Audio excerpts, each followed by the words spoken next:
Forgive me, God, I beg, I pray. I did not do good in my day. I did not do all that you say. And finally I went astray. I ask you now for one more chance.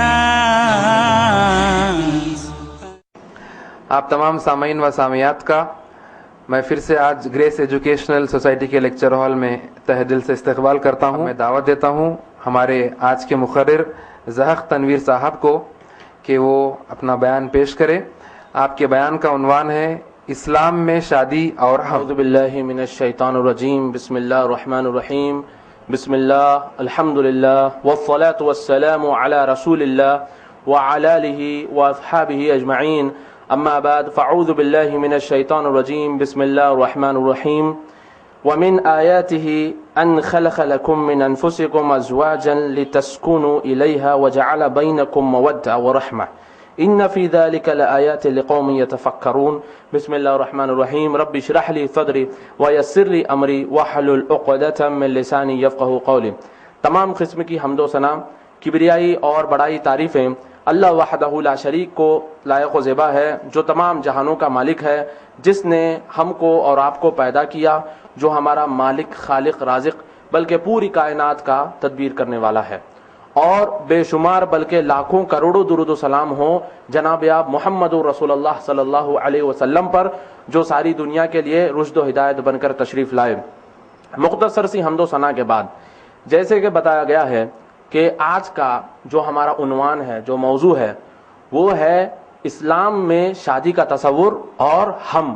یہ جو ہم ہے یہ سوال ہے، کیونکہ اسلام میں جو شادی کا تصور بتایا گیا ہے، شادی پر جو ابھارا گیا ہے، شادی کی جو خصوصیت بتائی گئی ہے اور شادی کو باعث اجر بتایا گیا ہے، اور اسلام میں یہ بتایا گیا ہے کہ ہر نبی نے، ہر انبیاء نے، ہر رسول نے شادی کی ہے اور بچے پیدا کیے ہیں. تو یہ جو تصور اسلام میں بتایا گیا ہے، اس کو چھوڑ کر ہم جس طرف بھاگ رہے ہیں وہ کیا ہے، یہاں پر سوال ہے.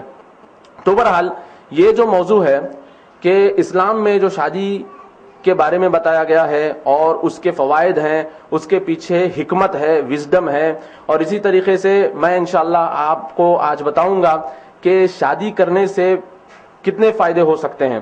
کچھ ریسرچ ہے جو سائنٹسٹوں نے کی ہے، وہ بھی انشاءاللہ میں آپ کے سامنے رکھنے کی کوشش کروں گا کہ اسلام میں جو شادی کا تصور بتایا گیا ہے اس کو مغرب کے سائنٹسٹوں نے کس طریقے سے اپروو کیا ہے اور بتایا ہے کہ شادی کرنے کے کیا کیا فائدے ہو سکتے ہیں. اور اسی طریقے سے انشاءاللہ میں آپ کو بتاؤں گا کہ جو لوگ یہ سمجھتے ہیں کہ شادی کرنے سے ذمہ داری بڑھ جاتی ہے، پرابلمز کریٹ ہو جاتی ہیں، ایسا ہو جاتا ہے، ویسا ہو جاتا ہے، تو انشاءاللہ میں آپ کو احادیث کی روشنی میں یہ بتانے کی کوشش کروں گا کہ کس طرح اللہ تعالیٰ زندگی میں شادی کی وجہ سے سکون دے دیتا ہے. اور اللہ کے رسول صلی اللہ علیہ وسلم کے ان احادیث کو تصدیق کرنے والے مغربی سائنٹسٹوں کی ریسرچ بھی انشاءاللہ آپ کو بتاتا ہوں کہ ان لوگوں نے بھی ریسرچ کیا اور بتایا کہ شادی کرنے سے جو اللہ کے رسول صلی اللہ علیہ وسلم نے فائدے بتائے ہیں وہ پورے ہوتے ہیں انشاءاللہ. اور انشاءاللہ میں آپ کو یہ بھی بتاؤں گا آج کہ جو لوگ شادی کو ترک کر دیتے ہیں، خاص طور پہ برہمن ہیں، برہمچاری جو بن جاتے ہیں، یا پھر دیوداسیاں جن کو بولتے ہیں، اسی طریقے سے پوپ ہوتے ہیں، نن ہوتے ہیں، صوفی ہوتے ہیں، تو یہ لوگ جو دنیا کو ترک کرنا چاہتے ہیں اور شادی بیاہ کو ترک کرنا چاہتے ہیں، تو اس کی وجہ سے دنیا میں کس طرح فساد پھیلتا ہے، پرابلمز کریٹ ہوتی ہیں، کرپشن پھیلتا ہے، وہ کس طریقے سے ہوتا ہے وہ بھی انشاءاللہ میں آپ کے سامنے رکھنے کی کوشش کروں گا. اور اسی طریقے سے انشاءاللہ میں آپ کو یہ بھی بتاؤں گا کہ خاص طور پہ ہمارے معاشرے میں، ہندوستانی معاشرے میں، حیدرآبادی سوسائٹی میں شادیوں کو اتنا ڈیلے کیا جا رہا ہے جس کی وجہ سے ہماری سوسائٹی میں فساد پھیل رہا ہے، کرپشن پھیل رہا ہے. ان کے وجوہات کیا ہیں انشاءاللہ وہ بھی میں آپ کو بتانے کی کوشش کروں گا. اور اسی طریقے سے انشاءاللہ آپ کے سامنے میں ایک خاکہ رکھنے کی کوشش کروں گا کہ اسلام میں شادی کا پروسیجر جو ہے، شادی کرنے کا طریقہ جو ہے وہ کیا ہے اور کتنا آسان ہے اور کس طریقے سے ہم اس کو آسانی سے کر سکتے ہیں. اور انشاءاللہ اسی طریقے سے آخری میں، اس موضوع کے آخری میں یہ بھی بتانے کی کوشش کروں گا کہ شادی شدہ لوگ اپنی شادی شدہ زندگی کو خوشحال کیسے بنا سکتے ہیں. کیونکہ شادی تو ہو جاتی ہے شادی کے بعد جو پرابلمز کریٹ ہوتے ہیں اکثر لوگوں کی بنتی نہیں ہے، ایگو پرابلم آ جاتا ہے، انانیت کا مسئلہ آ جاتا ہے، اور شادی شدہ زندگیاں ایسی بھی ہیں کہ 1 مہینہ، ہفتہ، 10 دن میں بھی طلاق ہو جاتا ہے۔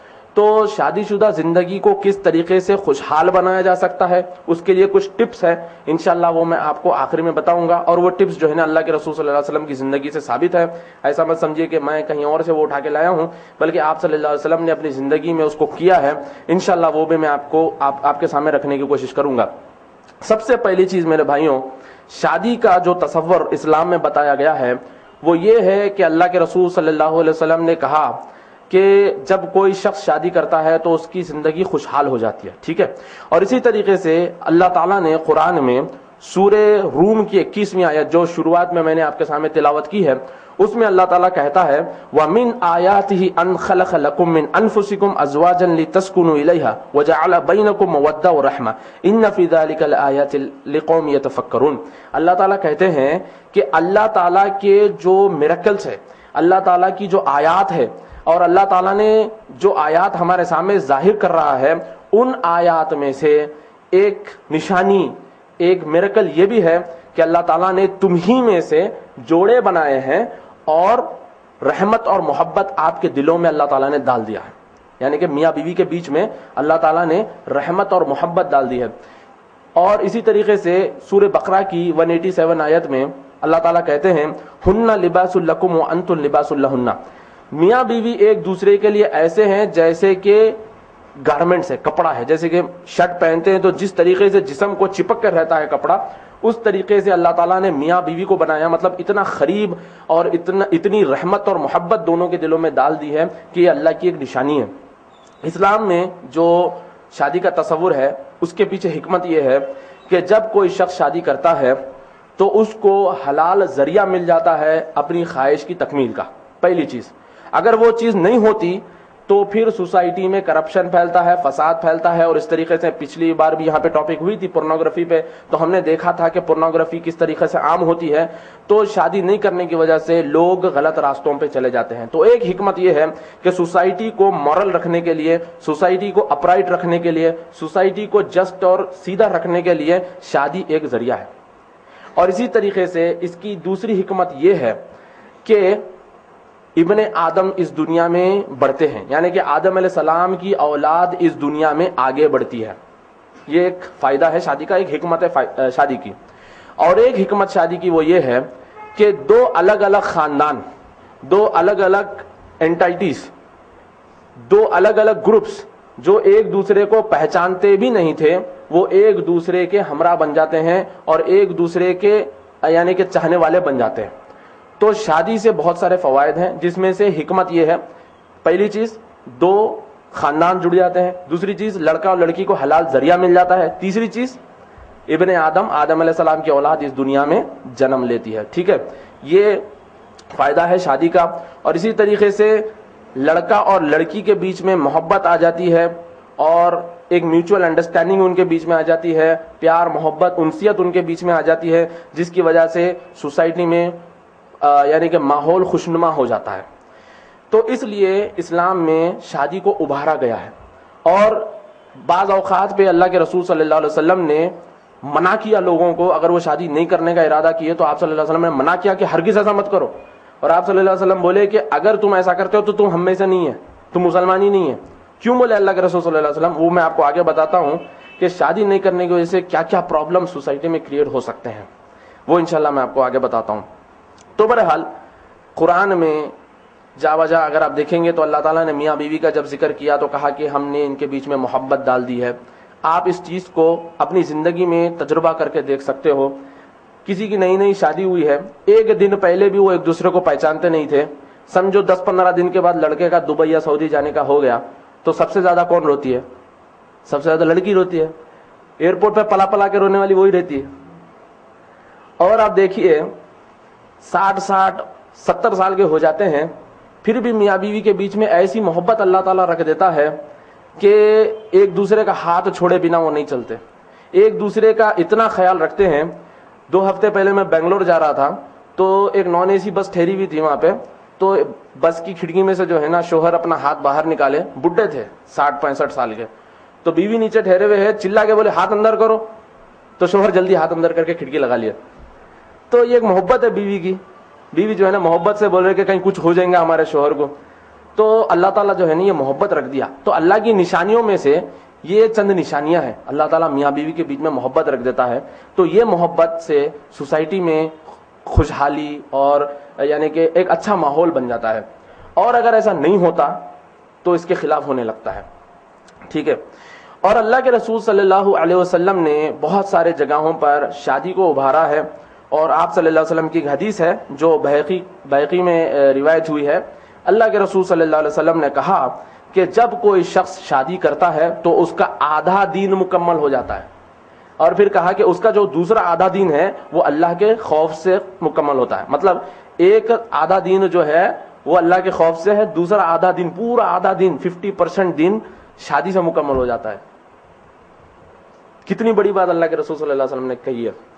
اسی طریقے سے اللہ کے رسول صلی اللہ علیہ وسلم نے کہا, یہ مسلم اور النسائی کی روایت ہے, عبداللہ ابن عمر بن العاص رضی اللہ تعالیٰ عنہ اس کو روایت کرتے ہیں کہ دنیا میں جتنی بہترین چیزیں ہیں ان میں سے سب سے بہترین چیز تمہاری نیک اور صالح بیوی ہے. یہ اللہ کے رسول صلی اللہ علیہ وسلم کی حدیث ہے. آپ کے پاس پیسہ ہے, آپ مہینہ 2 لاکھ روپیہ کما رہے ہیں, آپ کے پاس گاڑی ہے, بنگلہ ہے, کار ہے, ہر چیز موجود ہے آپ کے پاس, اگر نیک صالح بیوی نہیں ہے تو پوری زندگی میں کڑواہٹ آ جاتی ہے. تو اللہ کے رسول صلی اللہ علیہ وسلم نے کہا کہ جتنی اچھی اچھی چیزیں اس دنیا میں موجود ہیں تمہارے پاس جو ہے ان سب میں سے سب سے بہترین چیز نیک اور صالح بیوی ہے.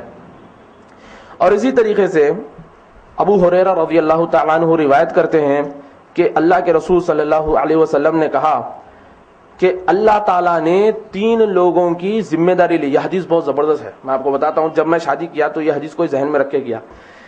تو اللہ کے رسول صلی اللہ علیہ وسلم نے کہا کہ اللہ تعالیٰ نے 3 لوگوں کی ذمہ داری اپنے ذمے لیتا ہے. وہ 3 لوگ کون ہیں؟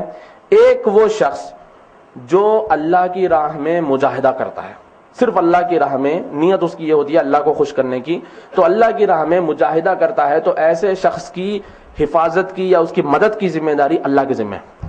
اور دوسرا وہ شخص جو غلام ہے اور کانٹریکٹ کے ذریعے یا پھر اپنے آپ کو وہ چھڑانا چاہتا ہے, مطلب اس کے مالک سے وہ چھوٹ کر آزادانہ زندگی گزارنا چاہتا ہے, تو اللہ تعالیٰ اس کی بھی مدد کرتا ہے.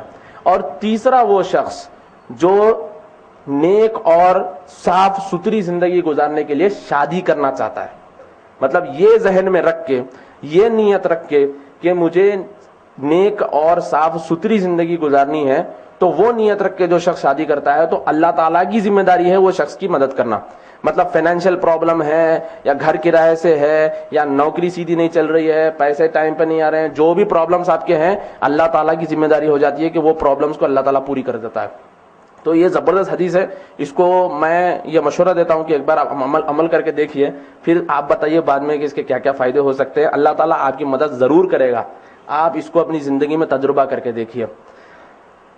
اور ایک جگہ اللہ کے رسول صلی اللہ علیہ وسلم فرماتے ہیں کہ آپ صلی اللہ علیہ وسلم کے وقت 3 لوگوں نے, 3 صحابہ نے یہ طے کر لیا. ایک صحابی نے کہا میں سوؤں گا ہی نہیں, دوسرے صحابی نے کہا کہ میں شادی ہی نہیں کروں گا, تیسرے صحابی نے کہا میں کھاؤں گا ہی نہیں, میں روزے ہی روزے رکھوں گا, ایک صحابی نے کہا میں شادی ہی نہیں کروں گا, اور ایک نے کہا میں عبادت کروں گا, سوؤں گا ہی نہیں. جب اللہ کے رسول صلی اللہ علیہ وسلم کو یہ بات معلوم ہوئی تو آپ صلی اللہ علیہ وسلم نے بلایا تینوں کو, بلا کے پوچھے کیا ہوا بھائی, میں کیا سن رہا ہوں, تم میں سے سب سے زیادہ متقی میں ہوں, میں کھاتا بھی ہوں, روزے بھی رہتا ہوں, میں سوتا بھی ہوں, عبادت بھی کرتا ہوں, اور میں شادی بھی کرتا ہوں, اور میری سنت پہ جو عمل نہیں کرے گا وہ ہم میں سے نہیں ہے.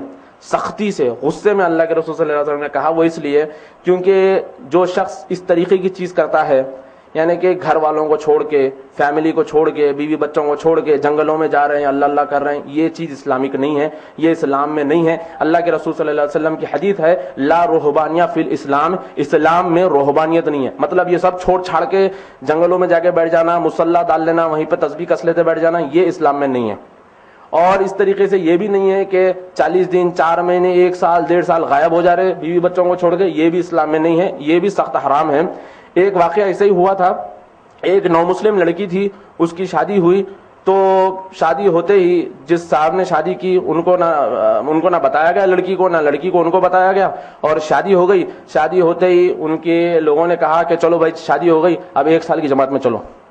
شادی ہوتے 1 سال کی جماعت میں لے کے چلے گئے. اس کے بعد نہ وہ لڑکی سے ملے نہ لڑکی ان سے ملی. پھر ایسے ہی وقت گزرا, پھر یہاں وہاں سے فتویٰ لے کے طلاق ہو گیا. تو ایسی چیزیں اسلام میں نہیں ہیں. بیوی بچوں کو چھوڑ کے کہیں اور جا رہے ہیں, جنگلوں میں, یہاں وہاں, تو یہ سب اسلام میں منع ہے. ٹھیک ہے. اسی طریقے سے اللہ کے رسول صلی اللہ علیہ وسلم نے کہا ہے, عبداللہ ابن مسعود رضی اللہ تعالیٰ عنہ کی روایت ہے کہ اے نوجوانوں, تم میں سے جو ذمہ دار ہے, یعنی کہ جو استطاعت رکھتا ہے شادی کرنے کی, وہ شادی کر لے, کیونکہ شادی تمہیں گناہوں سے بچاتی ہے.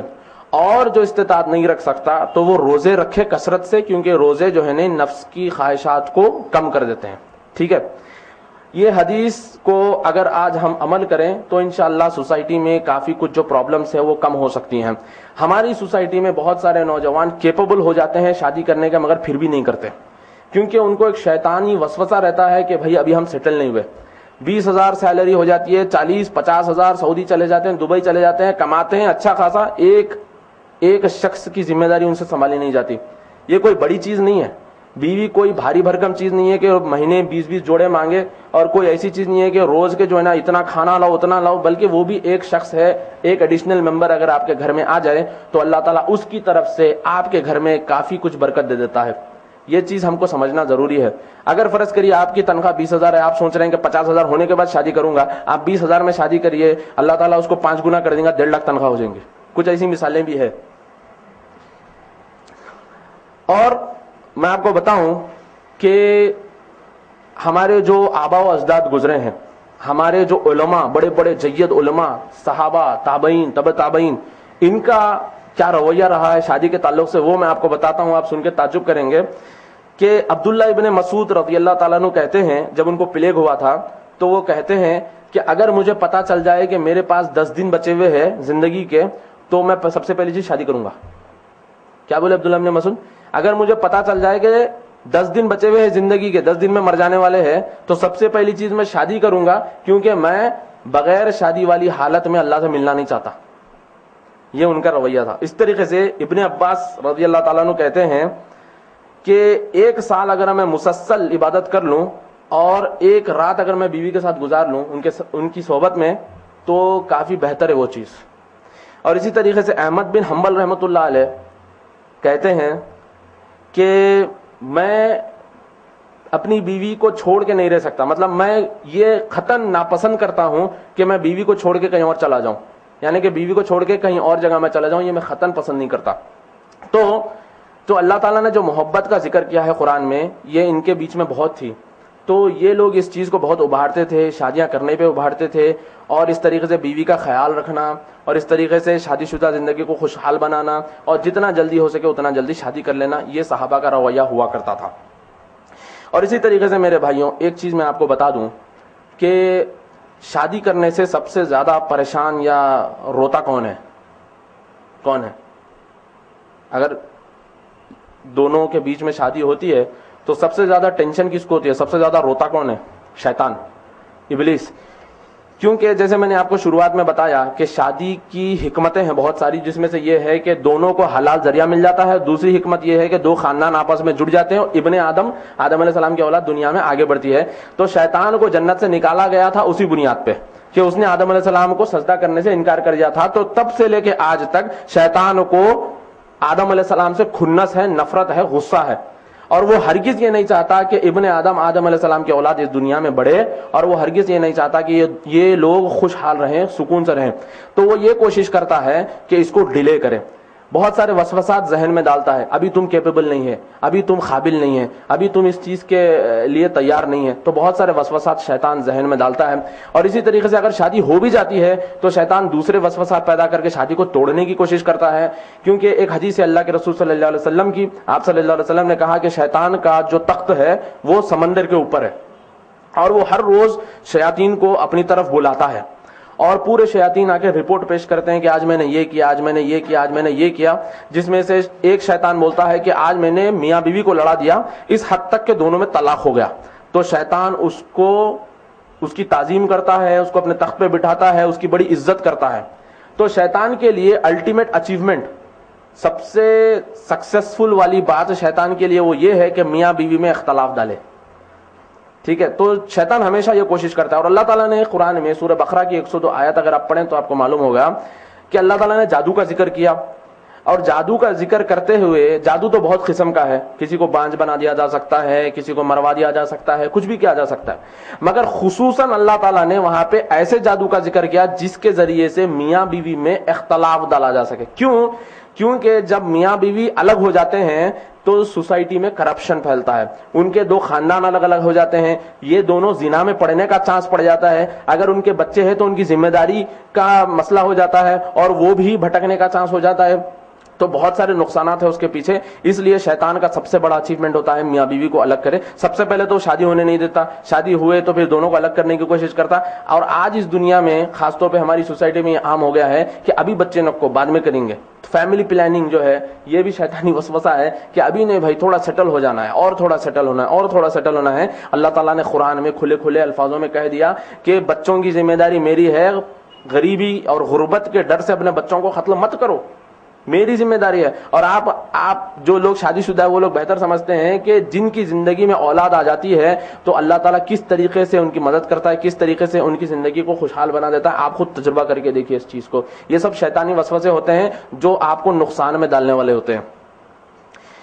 اور بھی کچھ لوگ ہوتے ہیں جو شیطان کے حوارین ہوتے ہیں. یہ لوگ کیا کرتے ہیں, شادی کو ڈسکریج کرتے ہیں. بولتے ہیں کہ یعنی کہ شادی کے اوپر جوکس بناتے ہیں, شادی کے اوپر جو ہے نہیں یعنی کہ آرٹیکلز لکھتے ہیں اور بولتے ہیں شادی وہ لڈو ہے جو کھائے پچتا ہے جو نہ کھائے پچتا ہے. اور اس طریقے سے بولتے ہیں کہ شادی نہیں کر کے اچھا تھا بیچارہ, شادی کر کے پھنس گیا. تو اس طریقے سے جو ہے نا جوکس بنا کے لوگوں کو ہنسانے کے لیے کرتے. میں تو کہتا ہوں یہ بے وقوف, احمق اور ایک نمبر کے نکمے لوگ ہیں جن کو معلوم ہی نہیں ہے کہ شادی کیا ہے. یہ دیکھیے اللہ تعالیٰ اپنے گمان کے ساتھ ہے. یہ اللہ کے رسول صلی اللہ علیہ وسلم کی حدیث ہے کہ اللہ تعالیٰ آپ کے گمان کے ساتھ ہے. آپ گمان کریں گے اچھا تو آپ کے ساتھ اچھا ہوگا. اب آپ سوچیں گے کہ شادی کر کے پھنس جاؤں گا, بیوی ماریں گے, سچی مارتی بیوی. تو اللہ تعالیٰ ہمارے گمان کے ساتھ ہے. تو یہ لوگ جو ہوتے ہیں جو ایسی چیزوں کو پروموٹ کرتے ہیں, شادی مت کرو, ابھی کیا عمر ہوئی ہے تمہاری, اور تھوڑے دن کے بعد کرو, ابھی تھوڑا ٹائم لگاؤ اس کے پیچھے, ابھی تو بیچلر زندگی ہے, سنگل زندگی ہے, اور ذرا مزے کرو, اس کے بعد شادی کرو. اور ماں باپ بھی آج کل کے ایسے ہو گئے ہیں, نہیں بھائی ابھی ہمارا بچہ 27-28 سال کا ہو جاتا پھر بھی بولتے نہیں ابھی تو ہمارا بچہ ہے. 30 کراس کر کے 35 تک بھی چلا جاتا, بولتا ہے نہیں ابھی بچہ ہے. وہ بچہ بھی بولتا ہے کہ میں بچہ ہوں. تو اس چیز کو آپ غور کر کے دیکھیے. خاص طور پہ میں آپ کو بتاؤں ہمارے آبا و اجداد کیا تھے. اللہ کے رسول صلی اللہ علیہ وسلم کے انتقال کے وقت ایک بہت بڑی اسلامک آرمی, مسلمانوں کی آرمی پرشیا فتح کرنے کے لیے جا رہی تھی. پرشیا اس وقت کا سپر پاور تھا. روم اور پرشیا اس وقت کے سپر پاور تھے. جس طریقے سے آج رشیا اور امریکہ ہے, اتنی بڑی سپر پاور کو گرانے کے لیے مسلمانوں کی جو آرمی جا رہی تھی اس کے کمانڈر کون تھے؟ اس کے کمانڈر اسامہ بن زید تھے. ان کی عمر کیا تھی؟ 17 سال. 17 سال کا نوجوان بچہ, جس کو بچہ بولتے ہیں ہمارے پاس, یہ بچہ مسلمانوں کی آرمی کو لے کر پرشیا فتح کرنے کے لیے جا رہا تھا. اس میں ابو بکر ہے, عمر ہے, علی ہے, بڑے بڑے صحابہ ہے اس میں. اللہ کے رسول صلی اللہ علیہ وسلم ان کو بنائے کمانڈر ان چیف, جاؤ آپ. محمد بن قاسم رحمۃ اللہ علیہ جو ہندوستان آئے تھے, ان کی عمر کیا تھی جب وہ آئے تھے؟ 17 سال. 17 سال کے نوجوان جس کو ہم بچہ بولتے ہیں. ہمارے پاس 34 سال 40 سال کے بھی ہوتے, گوٹیاں کھیل لیتے بیٹھے رہتے ہیں. اور وہاں دیکھو ہمارے آبا اور اجداد کو 17 سال کی عمر میں 15-16 سال کی عمر کے بچے جو ہیں ملک فتح کر دے رہے. تو یہ سینس ہمارے اندر آنا ضروری ہے. شادی کرنے سے انسان کے اندر میچورٹی آتی. اور عربوں میں یہ طریقہ ہے کہ چھوٹے بچے کو چھوٹا بچہ نہیں سمجھتے. کیا کرتے, اس کو ابو بول کے کچھ نام لگا دیتے, یعنی کہ کچھ اس کو بولتے کہ سمجھو بچہ کسی چیز میں زیادہ توجہ دے رہا تو ابو بول کے وہ نام لگا دیتے, تاکہ بچے کے اندر میچورٹی کی فیلنگ آنا, بچے کے اندر بڑکپن فیل ہونا, تاکہ بچہ جو ہے نہیں اپنی زندگی میں بڑے بڑے کارنامے کر سکنا اس دین کے لیے, اس امت کے لیے. یہ ہمارے آبا اور اجداد کا طریقہ ہوا کرتا تھا. مگر افسوس اس بات کا ہے کہ ہم اس چیز کو بھول گئے. اور اسی طریقے سے میرے بھائیوں, شادی کے کچھ فائدے میں آپ کو بتاتا ہوں, میڈیکل فائدے, سائیکولوجیکل فائدے, اور اس طریقے سے ہم جو سب سے زیادہ سوچتے ہیں فائنینشل جو ہم بولتے ہیں, اس چیز کو میں آپ کو بتاؤں.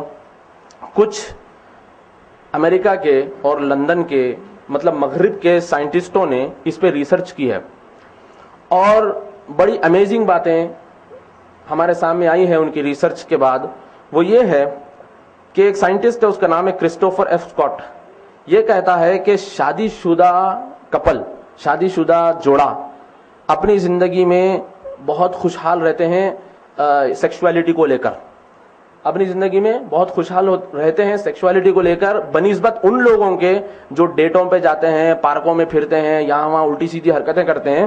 تو ان کو اگر ان کو کمپیئر کیا جائے تو یہ لوگ اپنی زندگی میں بہت خوشحال رہتے ہیں. یہ باتیں تو اللہ کے رسول صلی اللہ علیہ وسلم نے 1400 سال پہلے ہی بتا دی تھی, اور اگر ہم یہ باتیں آج بتاتے ہیں تو لوگ بولتے ہیں ارے بھائی یہ تو مولوی لوگ ہیں, ملا لوگ ہیں, اور جو ہے نا دقیانوسی خیالات والے, پرانے خیالات والے کہاں کے باتیں لے کے بیٹھے ہیں. دنیا 21ویں صدی میں ہے. تو میں آپ کو بتا رہا ہوں یہ 21ویں صدی کے ریسرچر ہی یہی بات بولتے ہیں کہ شادی شدہ کپل جو ہوتا ہے وہ سب سے زیادہ سیٹسفائڈ رہتا ہے ان لوگوں سے جو غیر شادی شدہ ہے. اور اسی طریقے سے ایک اور سائنٹسٹ ہے, اس کا نام ہے پیگی میک ڈونا. یہ کہتا ہے کہ شادی شدہ عورتیں سب سے زیادہ فزیکلی اور سائیکولوجیکلی ہیلدی ہوتی ہیں. شادی شدہ عورتیں فزیکلی اور سائیکولوجیکلی ذہنی طور پر بھی بہت ہیلدی ہوتی ہیں, اور وہ جلدی میچور ہو جاتی ہیں, اور ان کا ذہن جو ہوتا ہے کافی صحت مند رہتا ہے, اور وہ کافی کچھ چیزیں مطلب ایسا یاد رکھ سکتی ہیں اور لوگوں کو فائدہ دے سکتی ہیں. اس لیے آپ دیکھیے غور کر کے کہ اللہ کے رسول صلی اللہ علیہ وسلم کی جو شادی ہوئی تھی عائشہ رضی اللہ تعالیٰ عنہا سے, کب ہوئی تھی؟ جیسے عائشہ رضی اللہ تعالیٰ عنہا بالغ ہو گئے شادی ہوئی. اور اس کے پیچھے حکمت ہے. حکمت یہ ہے کہ اللہ کے رسول صلی اللہ علیہ وسلم میدان جنگ میں کیسا بہیو کر رہے ہیں, صحابہ ریکارڈ کر رہے ہیں اس کو. اللہ کے رسول صلی اللہ علیہ وسلم اپنے گھر کے باہر مارکیٹ میں کس طریقے سے ہے, صحابہ ریکارڈ کر رہے. اللہ کے رسول صلی اللہ علیہ وسلم مسجد میں کیسا ہے, صحابہ ریکارڈ کر رہے. اللہ کے رسول صلی اللہ علیہ وسلم گھر میں کیسا ہے, اپنی بیوی کے ساتھ کیسا رہ رہے, اپنی بیوی کے ساتھ کیسا بہیو کر رہے, وہ ریکارڈ کرنے والے کون ہیں؟ اس لیے اللہ کے رسول صلی اللہ علیہ وسلم عائشہ رضی اللہ تعالیٰ عنہا کو چنے, کیونکہ وہ بہت ذہین تھے, اور جیسے بالغ ہوتے ہی شادی کر لیے تاکہ اپنی زیادہ زندگی اسلام کی خدمت میں لگا سکے. ایک حصہ اللہ کے رسول صلی اللہ علیہ وسلم کے ساتھ آپ نے گزارا, اس کے بعد آپ جو ہے نا فقیہ تھے اور فتوی بھی دیتے تھے اس زمانے میں. تو بہرحال سائنٹسٹ یہ کہتے ہیں کہ خاص طور پہ شادی شدہ عورتیں جب ان کی شادی ہو جاتی ہے تو سائیکولوجیکلی اور فزیکلی بہت ہیلدی ہوتی ہیں. اسی طریقے سے میرے بھائیوں کوری ایل ایم کیس ایک اور ریسرچر ہے, یہ کہتا ہے کہ شادی شدہ لوگ زیادہ تر سوشل ہوتے ہیں اور والنٹیئرنگ زیادہ کرتے ہیں. مطلب کوئی سوشل کام چل رہا ہے ہماری سوسائٹی میں تو سب سے زیادہ آگے آنے والے لوگ وہی ہوتے ہیں. اور یہ کہتا ہے کہ سوشل مطلب لوگوں سے ملنا جھلنا, بات کرنا, میل ملاپ کرنا, یہ شادی شدہ لوگوں میں زیادہ ہوتا ہے, یہ فائدہ ہے. اور اسی طریقے سے ایک اور سائنٹسٹ ہے, اس کا نام ہے تھامس اے ہرش. یہ کہتا ہے کہ شادی شدہ لوگ زیادہ تر ایفلوئنٹ ہوتے ہیں, مطلب لوگوں میں عزت, یا پھر لوگوں میں جیسے کہ ہم بولتے ہیں کہ مثال کے طور پہ کوئی شادی شدہ کپل ہے اور ایک کپل ہے جو شادی نہیں کرتا بلکہ جو ہے نا یہاں وہاں جا کے ڈیٹنگ ویٹنگ کرتا ہے, تو عزت کس کی زیادہ رہتی ہے سوسائٹی میں؟ شادی شدہ کپل کی. سوسائٹی میں خاندانوں میں سب سے زیادہ ان کی عزت ہوتی ہے. تو یہ کہتا ہے کہ شادی شدہ کپلز کی سب سے زیادہ ان کی عزت ہوتی ہے. اور اسی طریقے سے ایک اور سائنٹسٹ ہے جس کا نام ہے ایلن وی ہاروٹس. یہ کہتا ہے کہ شادی شدہ لوگ بہت کم ڈپریشن کا شکار ہوتے ہیں, مطلب نفسیاتی پرابلمز جو ہوتے ہیں, غم زدہ زیادہ ہو جانا اور اس طریقے سے ڈپریشن کا جو شکار ہوتے ہیں. یہ کہتا ہے کہ سب سے کم شادی شدہ لوگ ہوتے ہیں, سب سے زیادہ غیر شادی شدہ لوگ ہوتے ہیں. اور اس طریقے سے یہ بھی کہتا ہے کہ بہت کم شادی شدہ لوگ شراب کے عادی ہوتے ہیں. شراب کے عادی بہت کم شادی شدہ لوگ ہوتے ہیں. مطلب اس نے سروے کیا, اینالائز کیا سوسائٹی کو کہ سب سے زیادہ غیر شادی شدہ لوگ شراب ڈرگس وغیرہ میں مبتلا ہوتے ہیں اور سب سے کم شادی شدہ لوگ مبتلا ہوتے ہیں کیونکہ وہ اپنی زندگی میں سکون محسوس کرتے ہیں. تو یہ جو ڈیٹنگ ویٹنگ کرتے ہیں اور اس طریقے سے لڑکیوں کو بھگا کے لے جاتے ہیں تو ان کی زندگی میں سکون نہیں رہتا. تو اس سے کیا ہوتا ہے کہ اس کو ڈر لگتا ہے کہ کہیں وہ بھاگ جائے گی یا کسی اور سے محبت کرتی ہے, اس کو لگتا ہے کہ یہ کسی اور سے محبت کرتا ہے. تو اس طریقے سے ان کے بیچ میں نفرت اور شک پیدا ہو جاتا ہے جس کی بنیاد پہ یہ لوگ ڈپریشن کا بھی شکار ہو جاتے ہیں اور شراب ڈرگس وغیرہ کے بھی عادی ہو جاتے ہیں. اور ایک زبردست چیز میں آپ کو بتاؤں, یہی کیلی ڈے کراوڈر ایک اور ریسرچر ہے. یہ کہتا ہے کہ شادی کرنے کے بعد شادی شدہ کپل پیسے والے ہو جاتے ہیں. یہ اس کی ریسرچ ہے, مطلب اس نے ریسرچ کیا, جا کے انٹرویو لیا, لوگوں سے ڈیٹا کلیکٹ کیا, اسٹیٹسٹکس نکالا, تو آخر میں اس نے رپورٹ بنائی اور کہا, یہ کون ہے, کیلی ڈے کراوڈر, یہ کہتا ہے کہ شادی کرنے کے بعد کپل جو ہوتا ہے, جوڑا جو ہوتا ہے, یہ پیسے والے ہونے لگتے ہیں, مطلب زیادہ ان کے پاس پیسے آنے لگتے ہیں. یہ اس کی ریسرچ ہے. اور اسی طریقے سے ایک اور ریسرچر ہے, اس کا نام ہے اسٹیفنی اے بونڈ ہوئی. یہ بولتا ہے کہ شادی شدہ لوگ بہت کم مورٹیلٹی رسک مطلب مثال کے طور پہ کسی کی زندگی ایک ایوریج 55 سال ہے, تو یہ کہتا ہے کہ شادی کرنے سے اس کی زندگی بڑھ جاتی ہے. مطلب مورٹیلٹی رسک جو ہوتا ہے اس کی زندگی میں, ہارٹ اٹیک آنا یا پھر کینسر ہو کے جلدی مر جانا, یہ کم ہو جاتا ہے بنسبت ان لوگوں کے جو غیر شادی شدہ ہے. تو یہ کچھ فوائد ہیں جو مغربی سائنٹسٹوں نے ریسرچرز نے کیا ہے اس پہ ریسرچ. اور اسی طریقے سے ایک ڈاکٹر ہے جس کا نام ہے ہالزمین, ڈاکٹر ہالزمین. یہ کہتا ہے کہ غیر شادی شدہ لوگوں سے شادی شدہ لوگ 50% زیادہ ہیلدی رہتے ہیں, 50% زیادہ ہیلدی رہتے ہیں غیر شادی شدہ سے شادی شدہ لوگ. اور اسی طریقے سے یہ بھی کہتا ہے کہ اگر کسی کو کینسر ہو جائے اور اگر وہ شادی شدہ ہے تو 8 سے 17% یہ پاسبلٹی ہے کہ اس کا کینسر کیور ہو سکتا ہے شادی شدہ لوگوں کا. اور اسی طریقے سے یہی ڈاکٹر ہالزمین کہتا ہے کہ شادی شدہ لوگ بہت کم ڈپریشن کا شکار ہوتے ہیں, جیسے میں نے ابھی آپ کو بتایا. اور ایک ریسرچ میں یہ آیا ہے کہ غیر شادی شدہ لوگ زیادہ سوئسائڈ کرتے ہیں. شادی شدہ لوگ اور غیر شادی شدہ لوگ دونوں کو اگر کمپیئر کیا جائے تو غیر شادی شدہ لوگ زیادہ سوئسائڈ کرتے ہیں. تو بہرحال یہ چند چیزیں تھی جو ریسرچ کے بعد سامنے آئی ہے. تو آپ کو سن کے کیا لگ رہا ہے, اب آپ کو سن کے کیا لگ رہا ہے کہ اللہ کے رسول صلی اللہ علیہ وسلم نے 1400 سال پہلے جو باتیں ہم کو بتائی ہیں, آج مغربی سائنٹسٹ اور ریسرچرز اس بات کی تصدیق کر رہے ہیں اور ریسرچ کر کے یہ بات ہمارے سامنے لا کے پیش کر رہے ہیں کہ بھائی ایسا اگر آپ کرو گے تو اپنی زندگی میں خوشحالی ہوگی. تو اسلام کا جو سسٹم ہے, شریعت جس کو ہم بولتے ہیں, یہ ہمیں آزاد کرنے کے لیے آئی ہے, یہ ہماری زندگی میں خوشی دینے کے لیے آئی ہے, یہ ہم کو انسانی غلامی سے چھڑا کر اللہ کی غلامی میں دینے کے لیے آئی ہے. ٹھیک ہے, چلیے آگے بڑھتے ہیں. جیسے کہ میں نے آپ کو بتایا تھا کہ جو لوگ سیلیبیسی یعنی کہ برہمچاری جو لوگ ہو جاتے ہیں یا پھر گھر بار چھوڑ کر, دنیا داری چھوڑ کر, بیوی بچوں کو چھوڑ کر جنگلوں میں چلے جاتے ہیں, تو ان کی وجہ سے کیا پرابلم سوسائٹی میں ہوتا ہے وہ بھی میں آپ کو بتاتا ہوں. آپ لوگ چرچ کرائمز کے بارے میں جانتے ہیں, یہ بڑا عام ہے. یعنی کہ پوپ یا پاسٹر یا پریسٹ جو کہتے ہیں کہ ہم شادی نہیں کریں گے, تو ہر سال اتنے کیسز امریکہ میں اور مغرب میں ہوتے ہیں جس میں وہ پکڑے جاتے ہیں, یا تو وہ ننس کا ریپ کرتے ہیں یا تو وہ چھوٹے بچوں کے ساتھ غلط حرکتیں کرتے ہیں. چائلڈ مولسٹیشن کیسوں میں یہ پریسٹ پاسٹر لوگ بہت زیادہ پکڑے جاتے ہیں.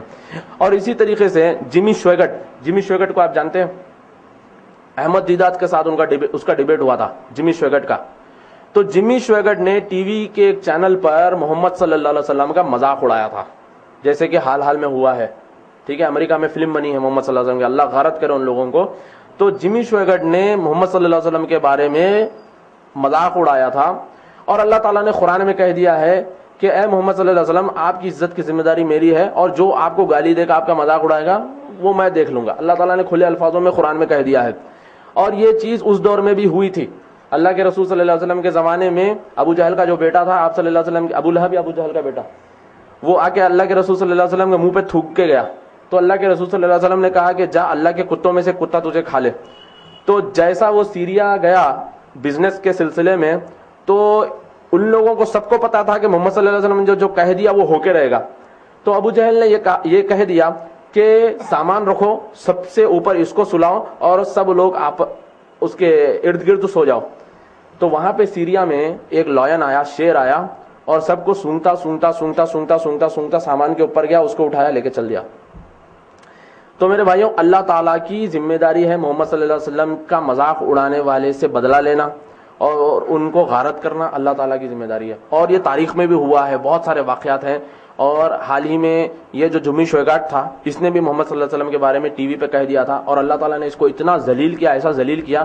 یہ احمد دیدار سے جب ڈیبیٹ ہو رہا تھا اس وقت تو یہ کیا کہہ رہا تھا کہ اسلام میں 4 شادیاں ہیں, کیا ہے بھئی یہ 4 شادیوں کا, ہمارے پاس تو ایک بیوی چننا ہے, دا بیسٹ وومن ہم چن کے رہیں گے, ایسی ویسی ڈینگیں مار رہا تھا وہ ڈیبیٹ میں آ کے, ایسی شیخی بگار رہا تھا. مگر اللہ تعالیٰ نے اس کو ایسا غارت کیا کہ وہ پروسٹیٹیوٹس کے ساتھ پکڑا گیا, رنگے ہاتھوں ہوٹل کے روم میں پروسٹیٹیوٹس کے ساتھ پکڑا گیا اور پوری میڈیا میں اللہ تعالیٰ نے اس کو ذلیل کر دیا. تو یہ چیزیں عیسائیت میں بہت عام ہیں. جو لوگ کہتے ہیں کہ ہم شادی نہیں کریں گے, ہم بیویوں سے دور رہیں گے, ہم ایسا کریں گے, یا تو وہ پروسٹیٹیوٹس کے ساتھ پکڑے جاتے ہیں, یا تو وہ چائلڈ مولسٹیشن کیسوں میں پکڑے جاتے ہیں, یا تو وہ کسی نہ کسی سیکس اسکینڈل میں پھنس جاتے ہیں یا پکڑے جاتے ہیں. اور پوری ریسرچ ہے میرے پاس, مطلب کون سے سال میں کیا ہوا تھا, کس کو پکڑا گیا تھا, سب چیزیں میرے پاس موجود ہے. انشاءاللہ میں مطلب وقت بہت لگ جائے گا اس کے پیچھے, وہ نہیں بتاؤں گا آپ کو. 1996 میں انڈیا میں سوامی پرکاشانند سرسوتی 79 ایئرس کا تھا یہ, اور یہ برسانہ دھم ایک مندر ہے, ایک آشرم ہے, اس کا ہیڈ فاؤنڈر تھا یہ پکڑا گیا تھا کہ اس نے 18 سال کی کم عمر کے لڑکیوں کے ساتھ غلط حرکتیں کی تھی. وہ برہمچاری تھا مگر اس نے ایسی حرکتیں کی تھی تو اس کو وہاں پہ پکڑ لیا تھا. اسی طریقے سے بیٹریل آف دا اسپرٹ نام کی کتاب ہے, اس میں یہ بتایا گیا کہ اسکون جو ہے نا, انٹرنیشنل کرشنا کانشیس سینٹر ایبٹس پہ میٹرو کے پاس اس کا آفس ہے, تو یہ ہرے کرشنا ہرے راما موومنٹ اس کو بولتے ہیں. تو یہاں پہ بھی زیادہ تر برہمچاری لوگ ہوتے ہیں. تو یہ کتاب میں یہ بتایا گیا کہ سب سے زیادہ چائلڈ مولسٹیشن کے کیسز, بچوں کے ساتھ غلط حرکتیں کرنے والے کیسز سب سے زیادہ اسکون میں ہوتے ہیں. اور اسی طریقے سے 2010 میں بھی سوامی نتیانندا بھی پکڑا گیا تھا. کوئی ایکٹریس تھی, اس کے ساتھ غلط حرکت کر رہا تھا, تو کسی نے ویڈیو نکال کر اس کو میڈیا میں بتا دیا تھا, تو اس کے اوپر بھی کیس ہوا تھا, مگر بعد میں وہ چھوٹ گیا. اور اس طریقے سے بہت سارے سیکس اسکینڈلز ہوئے ہیں انڈیا میں بھی, یعنی کہ پجاریوں نے, پنڈتوں نے کیے ہیں, اور اس طریقے سے یہ چرچ کے پاسٹروں نے کیے ہیں. اور ایسی بہت سارے کیسز آپ پیپروں میں بھی پڑھتے ہیں کہ فلاں بنگالی بابا تھے, فلاں صوفی بابا تھے, فلاں چھوٹے جانی عامل تھے, فلاں وہ عامل تھے. تو پولیس نے ان کو پکڑ لیا, کس بنیاد پہ, اس بنیاد پہ کہ وہ عورتوں کو بلاتے تھے, کچھ کھلا دیتے تھے, پھر ان کے ساتھ غلط حرکت کرتے تھے. تو جو لوگ یہ کہتے ہیں کہ ہم ان چیزوں سے دور جائیں گے, ہم اللہ اللہ کریں گے, ہم جو ہے نا بھگوان کی پرارتھنا میں لگے رہیں گے, تو ایسے لوگ ہی سب سے زیادہ ایسی چیزوں میں پڑتے ہیں, کیونکہ یہ قدرتی چیز ہے. اس کے خلاف اگر جائیں گے تو ظاہر سی بات ہے کہ سوسائٹی میں کرپشن تو پھیلے گا. کھانا کھانا, سو جانا, پانی پینا, اس طریقے سے شادی کرنا, یہ ضروریات ہے, یہ کوئی شوق یا رسم نہیں ہے. یعنی کہ کھانا کھانا کوئی رسم نہیں ہے, پانی پینا رسم نہیں ہے, مگر آج ہماری سوسائٹی میں شادی کرنا رسم سمجھا جا رہا ہے, مگر شادی کرنا ضرورت ہے. اگر یہ نہیں ہوتا تو پھر سوسائٹی میں پرابلمس اور کرپشن پھیل جاتا ہے. اور ایک اور چیز میں آپ کو بتاتا ہوں, 36 سال کا ایک اور پنڈت پکڑا گیا تھا, اس کا نام دیواناتھن تھا. یہ تمل ناڈو میں 2009 میں پکڑا گیا. اس نے 19 فلمیں بنائی تھی 90 منٹ کے. پجاری تھا مندر کا, ہیڈ پریسٹ. 19 فلمیں 1.5 گھنٹے کی اس نے بنائی تھی. اس کو پکڑ کے پولیس نے جیل میں ڈال دیا. اور اسی طریقے سے 2008 میں ایک کتاب آئی تھی رابرٹ ایٹکن کی. اس نے کہا کہ اس کی کتاب کا نام تھا بدھسٹ پیس فیلوشپ. اس نے کہا کہ بدھسٹ مونک جو ہوتے ہیں ٹبٹ وغیرہ میں, ٹبٹ میں, بھوٹان میں, برما میں جو بدھسٹ مونکس ہوتے ہیں, یہ لوگ بھی سب سے زیادہ سیکس اسکینڈلز میں پکڑے جاتے ہیں. تو اللہ کا جو نظام ہے اس کو آپ توڑنے جاؤ گے تو ظاہر سی بات ہے فساد تو پھیلے گا دنیا میں. اور اس طریقے سے جو لوگ ایسا نہیں کرتے تو وہ لوگ, ان لوگوں کے اندر یعنی کہ زنانہ کیفیت آ جاتی ہے. آپ نے شری روی شنکر کو دیکھا ڈاکٹر ذاکر نائک کے ڈیبیٹ میں, اس نے بھی شادی نہیں کی. وہ اتنی بڑی داڑھی ہے, اتنے بڑے بڑے بال ہے, دیکھنے کو تو ایسا لگتا ہے کہ جوان مرد ہے, مگر جب بات کرتا ہے تو لڑکی کی آواز نکلتی ہے. تو جو لوگ اپنے آپ کو دبا کے رکھتے ہیں تو ان کے اندر زنانہ کیفیت آ جاتی ہے, اور جو لوگ دبا کے نہیں رکھ سکتے تو وہ دنیا میں فساد پھیلاتے ہیں. تو اللہ کا نظام ہے, اس کو اگر آپ توڑنے جاؤ گے, اس کے خلاف آپ جانے کی کوشش کرو گے اور بتانے کی کوشش کرو گے دنیا کو کہ ہم اللہ ولی ہیں, تو ایسا نہیں ہوگا. یہ سراسر حرام ہے. تو میرے بھائیوں, چند ہی منٹ بچے ہیں ہمارے پاس, اور کچھ ضروری باتیں میں آپ کو بتانا چاہتا ہوں کہ خاص طور پہ ہماری سوسائٹی میں, انڈین اور حیدرآبادی سوسائٹی میں, شادی کو لے کر, نکاح کو لے کر اتنا بڑا اس کو یعنی کہ چٹان بنا دیا گیا ہے کہ بہت مشکل ہو گیا ہے آج کہ لڑکیوں کی بھی شادی ہونا مشکل ہے, لڑکوں کی بھی شادی ہونا مشکل ہے. لڑکوں کا, پہلے میں لڑکوں کے پرابلم آپ کو بتاتا ہوں, لڑکوں کو کیا کیا پرابلمس ہو رہے ہیں آج ہماری سوسائٹی میں. کہ ہر لڑکی کی خواہش یہ, اگر لڑکی پڑھی لکھی ہے اور اگر تھوڑا سا اچھے خاندان سے ہے, تو ہر لڑکی کی یہ خواہش ہوتی ہے کہ لڑکا خوبصورت ہو, ڈیشنگ ہو, ہینڈسم ہو, لمبا چوڑا ہو, باڈی بلڈر ہو, یہ سب اس کی خواہش ہوتی ہے. اور اسی طریقے سے ہر لڑکی کی یہ خواہش ہوتی ہے کہ لڑکا ایٹ لیسٹ NRI ہو, لندن کا, امریکہ کا, یا پھر آسٹریلیا کا, دبئی کا, سعودی کا, کہیں نہ کہیں کا وہ لڑکا ہو. اگر وہ پتا ان کے ماں باپ کو یا لڑکی کو پتا چل جائے کہ یہ لڑکا انڈیا کا ہے تو مطلب زیادہ ایکسپیکٹیشن وہ نہیں لگا سکتے, تو لہٰذا اس کو ریجیکٹ کرتے ہیں. بہت سارے ایسے کیسز ہوئے ہیں اور میرے پاس کئی پروفائلز ہے لڑکوں کے بھی لڑکیوں کے بھی, تو مجھے پتا ہے 99.9% بھی اگر لڑکا پسند آ جائے, 0.1% اگر پسند نہ آئے تو ریجیکٹ کر دیتے ہیں. تو اتنے ایکسپیکٹیشنز, اتنے زیادہ ایکسپیکٹیشن لوگ ایک دوسرے سے لگا کے رکھتے ہیں. اور اس طریقے سے لڑکی والے لڑکے میں یہ دیکھتے ہیں کہ لڑکا دیندار ہو اور اس طریقے سے وہ صوم و صلات کا پابند ہو, پھر وہ پڑھا لکھا بھی ہو, وہ NRI بھی ہو, پھر اس کے پاس گاڑی بھی ہو, اس کے پاس فلیٹ بھی ہو, ہر چیز ہو, فیملی ویزا بھی ہو. شادی کی بات چلتے رہتی تبھی پوچھتے فیملی ویزا ہے نہیں ہے. تو یہ جو پرابلمس ہے, ایکسپیکٹیشنز جو لگا کے بیٹھے ہوئے رہتے ایک دوسرے سے کہ یہ بھی رہنا, وہ بھی رہنا, وہ بھی رہنا, وہ بھی رہنا, یہ بھی رہنا, اتنی ساری کوالٹیز ایک انسان میں آنا پاسبل نہیں ہے, ضروری نہیں ہے. اور اسی طریقے سے لڑکا اگر اچھے خاندان میں شادی کر رہا ہے تو اس کو بھی لگتا ہے کہ بھائی میں ولیمہ اچھی جگہ کرنا ضروری ہے, یا پھر میرے دوست آئیں گے تو کیا بولیں گے, اگر میں چھوٹا موٹا شادی خانہ لے کے کر لیا تو کیا بولیں گے لوگ. تو لڑکا بھی یہ سوچتا ہے کہ بھائی میں اچھے شادی خانے میں کرنا, ٹولی چوکی کے روڈ کے یا مہدی پٹنم کی روڈ کے, نہیں تو چمپا پیٹ کی روڈ کے مہنگے مہنگے شادی خانے, 1.5-2 لاکھ خالی شادی خانوں کا کرایہ دیتے رہتے. حال ہی میں ایک ولیمے کی دعوت میں گیا تھا, AC ہال ہے, ڈسکو لائٹ چل رہی ہے, غزلیں چل رہی ہیں, دلہن کے باپ بیٹھ کے تھالیاں مار کے جو ہے نا غزلوں کی فرمائش کر رہے ہیں. جیسے ہم اندر گئے بڑا گندا ماحول ہم کو لگا تو ہم فوری وہاں سے نکل گئے. بڑا ہی عجیب ماحول ہو گیا آج ہماری سوسائٹی میں. ایسا کر کے دوسروں کو سکھا رہے ہیں, اور اب دوسرے جو اس دعوت میں آتے ہیں وہ بھی یہ سوچتے ہیں کہ بھئی ہم جب کریں گے تو ہم بھی بتا دیں گے دنیا کو. اب آپ کے پاس اتنے لوگ آئے تھے, ہم بتائیں گے 2000-3000 لوگ ہم بھی بلا کے بتائیں گے, ہم بھی بڑی جگہ کر کے بتائیں گے. تو یہ جو ایگو کا مسئلہ ہے, اس میں بھی آ کے جو ہے نا لوگ شادیوں کو ڈیلے کر دے رہے ہیں, اور یہ پرابلمز ہماری سوسائٹی میں کریٹ ہوتے جا رہے ہیں. اور اسی طریقے سے جیسے میں نے ابھی آپ کو بتایا تھا کہ اکثر ہمارے نوجوان بچے جو ہے نا یہ خوش فہمی میں ہے کہ ابھی ہم بچے ہیں اور ابھی تھوڑا ٹائم لگتا ہے سیٹل ہونے, اور تھوڑا ٹائم ہے. تو یہ معاملوں میں بھی آ کے جو ہے نا شادیاں ڈیلے ہوتی جا رہی ہیں.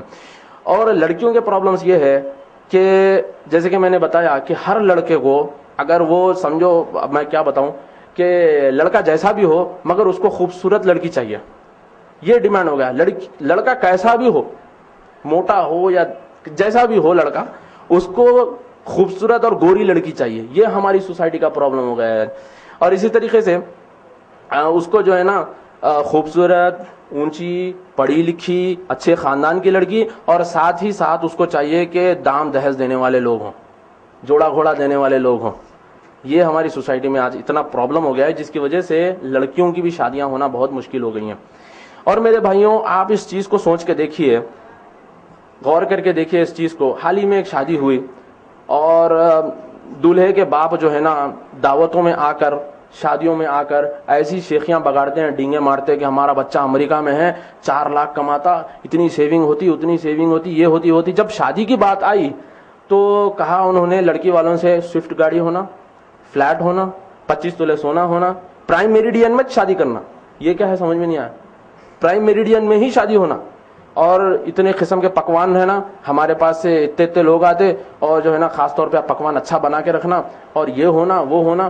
تو یہ معاملوں میں آ کے جو ہے نا, اب آپ سوچئے کہ کسی کے گھر میں 4 لڑکیاں 5 لڑکیاں بیٹھی ہوئی ہیں, ایک کے پیچھے اتنا خرچہ ہے, تو ظاہر سی بات ہے کہ وہ لڑکی کا باپ رشوت خوری کرے گا, یہاں وہاں سے پیسے کمائے گا, حلال حرام کو چھوڑ کے وہ پیسے کمائے گا, کسی پہ ظلم کرے گا, کسی کو مار کے پیسے لے گا, یا پھر وہ لڑکی کا بھائی کسی پہ ظلم کر کے حلال حرام کی تمیز کے بنا ظلم کر کے پیسے کمائے گا.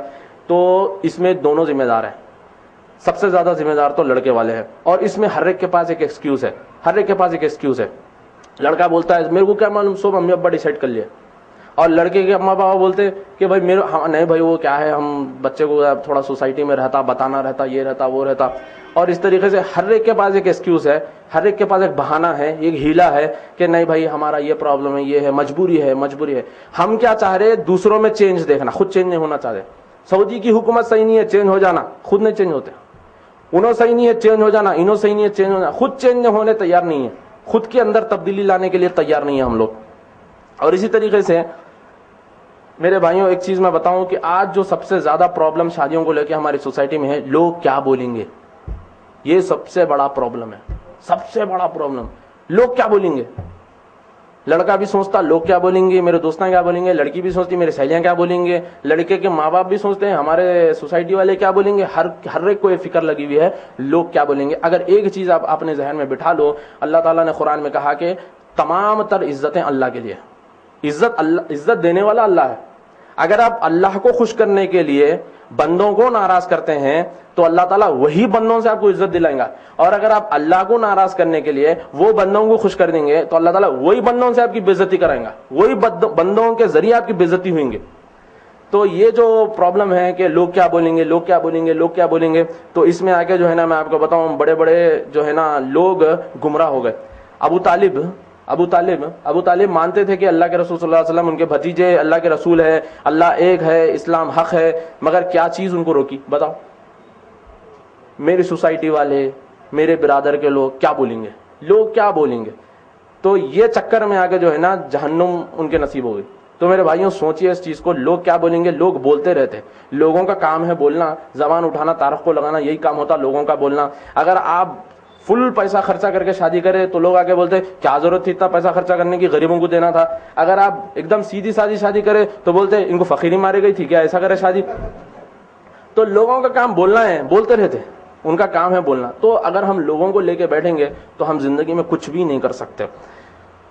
اور ایک چیز میں بتانا ضروری سمجھتا ہوں اس موقع پہ کہ آج جو ہمارے پاس رسمیں ہو گئی ہیں، یہ رسموں میں بھی اتنا خرچہ ہو جاتا ہے کہ لڑکی کے باپ پر بھاری پڑ جاتا ہے. شروع ہوتا ہے دیکھنے سے، مطلب لڑکی دیکھنے جب جاتے ہیں تب سے شروع ہوتا ہے. مطلب ٹیمپو بھر بھر کے، میٹاڈور بھر بھر کے جاتے ہیں لوگ لڑکی والوں کے گھر پہ، اور چائے شربت سے پھر کھانے وانے تک بات آتی ہے، وہاں سے خرچہ کروانا شروع کرتے ہیں، پھر رسم تک بات آتی ہے، پھر اس کے بعد منجے، پھر پومیز کا رسم، پھر اس کے بعد مہندی، پھر سانچک. اور یہ سانچک میں بھی اتنی واہیات قسم کی چیزیں اور اتنی بے حیائی اور بے شرمی کی چیزیں ہوتی ہیں. لڑکے والے لڑکی والے سب بے پردہ ہو کے بیٹھتے ہیں، وہ ڈھولک کے گیت چلتے رہتے ہیں، وہ سالی جو ہے نا انگلی چھڑانے کے لیے وہ مطلب دولہا جو ہے نا انگلی چھڑانے کے لیے سالی اس کو پکڑ لیتی ہے. اب سالی غیر محرم ہے، کیسا پکڑ سکتی بھائی. اور کچھ لوگ ہمارے بیچارے ایسے بھی ہوتے ہیں بہانہ مارتے ہیں، نہیں چھوٹی بچی ہے میری سالی، ایسا کیسا ہوتا. تو بہرحال یہ فضول کی جو رسمیں ہیں جس میں انگلی چھڑانا، پیسے دینا، پھر اس کے بعد ڈھولک کے گیت، انتاکشری، یہ وہ سب پوری رات فضول کر کے، اور اس کے بعد پھر شادی. اور میں آپ کو بتاؤں شادی میں جو کالی پوت کا لچھا ہمارے پاس باندھا جاتا ہے، میں آپ کو اس کے بارے میں ایک چیز بتا دیتا ہوں، آپ اس چیز کو نوٹ کر لیجئے. کالی پوت کا لچھا اسلام میں نہیں ہے. سب سے پہلی چیز، کالی پوت کا لچھا اسلام میں ہے ہی نہیں. ہماری پرانی بڈیاں بولتی تھی کہ کالی پوت کا لچھا ٹوٹ گیا تو کونے میں جا کے اس کو درست کر لو، اور اس طریقے سے کھانا پینا نہیں بیوی. تو یہ سب ہندوانہ طریقے ہیں. میں آپ کو بتاؤں یہ اکبر جو تھا اس نے یہ ساری چیزیں رائج کی تھی اسلام میں. کالی پوت کے لچھے کا سسٹم اسلام میں نہیں ہے. اس کے پیچھے ان کا عقیدہ یہ ہے کہ جب کوئی عورت کالی پوت کا لچھا باندھتی ہے تو اس کا شوہر کالی دیوی کی سرکشا میں چلا جاتا ہے. یہ ان کا عقیدہ ہے. اور ان کا یہ بھی عقیدہ ہے کہ اگر اس کے شوہر کے اوپر کوئی آفت آ رہی ہے تو کالی دیوی کے بیٹے کی آتما اس کے شوہر کے جسم میں پرویش کر کے وہ دشمنوں کو مارتی ہے. یہ ان کا عقیدہ ہے.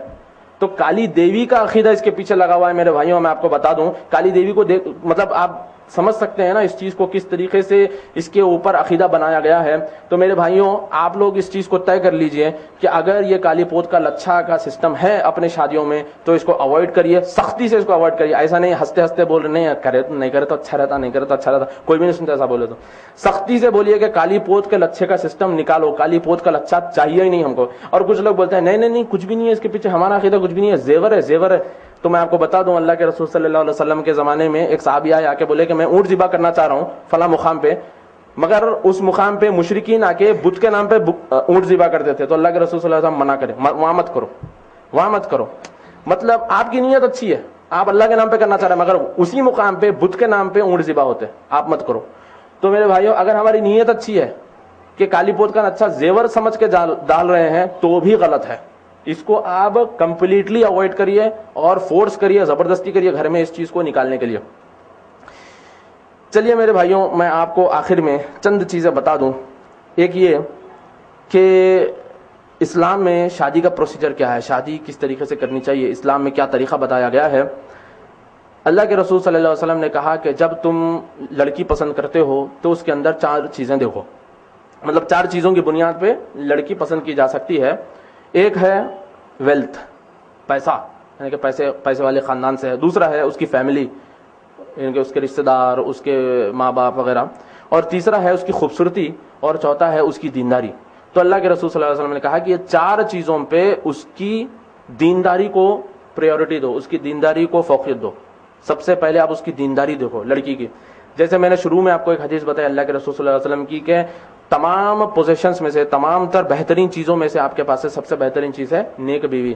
تو یہ آپ جو شادی شدہ لوگ ہیں وہ اس چیز کو بہتر سمجھ سکتے ہیں کہ اگر لڑکی دیندار ہے تو کس طریقے سے آپ کی زندگی خوشحال ہو سکتی ہے. خوبصورت لڑکی ٹھیک ہے دیکھی جا سکتی ہے، اس میں کوئی خبات نہیں ہے، کوئی بری بات نہیں ہے. خوبصورت لڑکی دیکھنا ہر ایک کی الگ الگ خواہش ہوتی ہے، خوبصورت لڑکی دیکھ کے شادی کرنا کوئی غلط بات نہیں ہے، مگر اس کے ساتھ سب سے پہلے دینداری کو ترجیح دینی چاہیے. کیونکہ خوبصورتی کیا ہوتی ہے کہ مہینہ 2 مہینے 3 مہینے کے بعد وہ ایک دوسرے کو کامن لگنے لگتا ہے، چہرے ایک دوسرے کو عام لگنے لگتے ہیں، کامن دکھنے لگتے ہیں. اس کے بعد جو چیز ضرورت پڑتی ہے وہ ہے اخلاق اور اس کی دینداری. ٹھیک ہے. اور اسی طریقے سے میرے بھائیوں پہلی چیز ہے لڑکی کو پسند کرنا دینداری کی بنیاد پہ، اور دوسری چیز ہے لڑکا اور لڑکی کا راضی ہونا. سمپل ہے ہمارے پاس لڑکا اور لڑکی کا دونوں کا راضی ہونا، مگر یہ بھی ہماری سوسائٹی میں نہیں ہے. لڑکی کو پوچھتے بھی نہیں لڑکا پسند ہے، لڑکے کو بھی نہیں پوچھتے لڑکی پسند ہے. دونوں کو فوٹو بتاتے ہیں، لڑکا بولتا اچھی ہے، لڑکی بولے ہاں اچھا ہے. اس کے بعد چلو وہ لوگ ہی بات کرتے ہیں، شادی کی رات کو ایک دوسرے کو دیکھتے ہیں.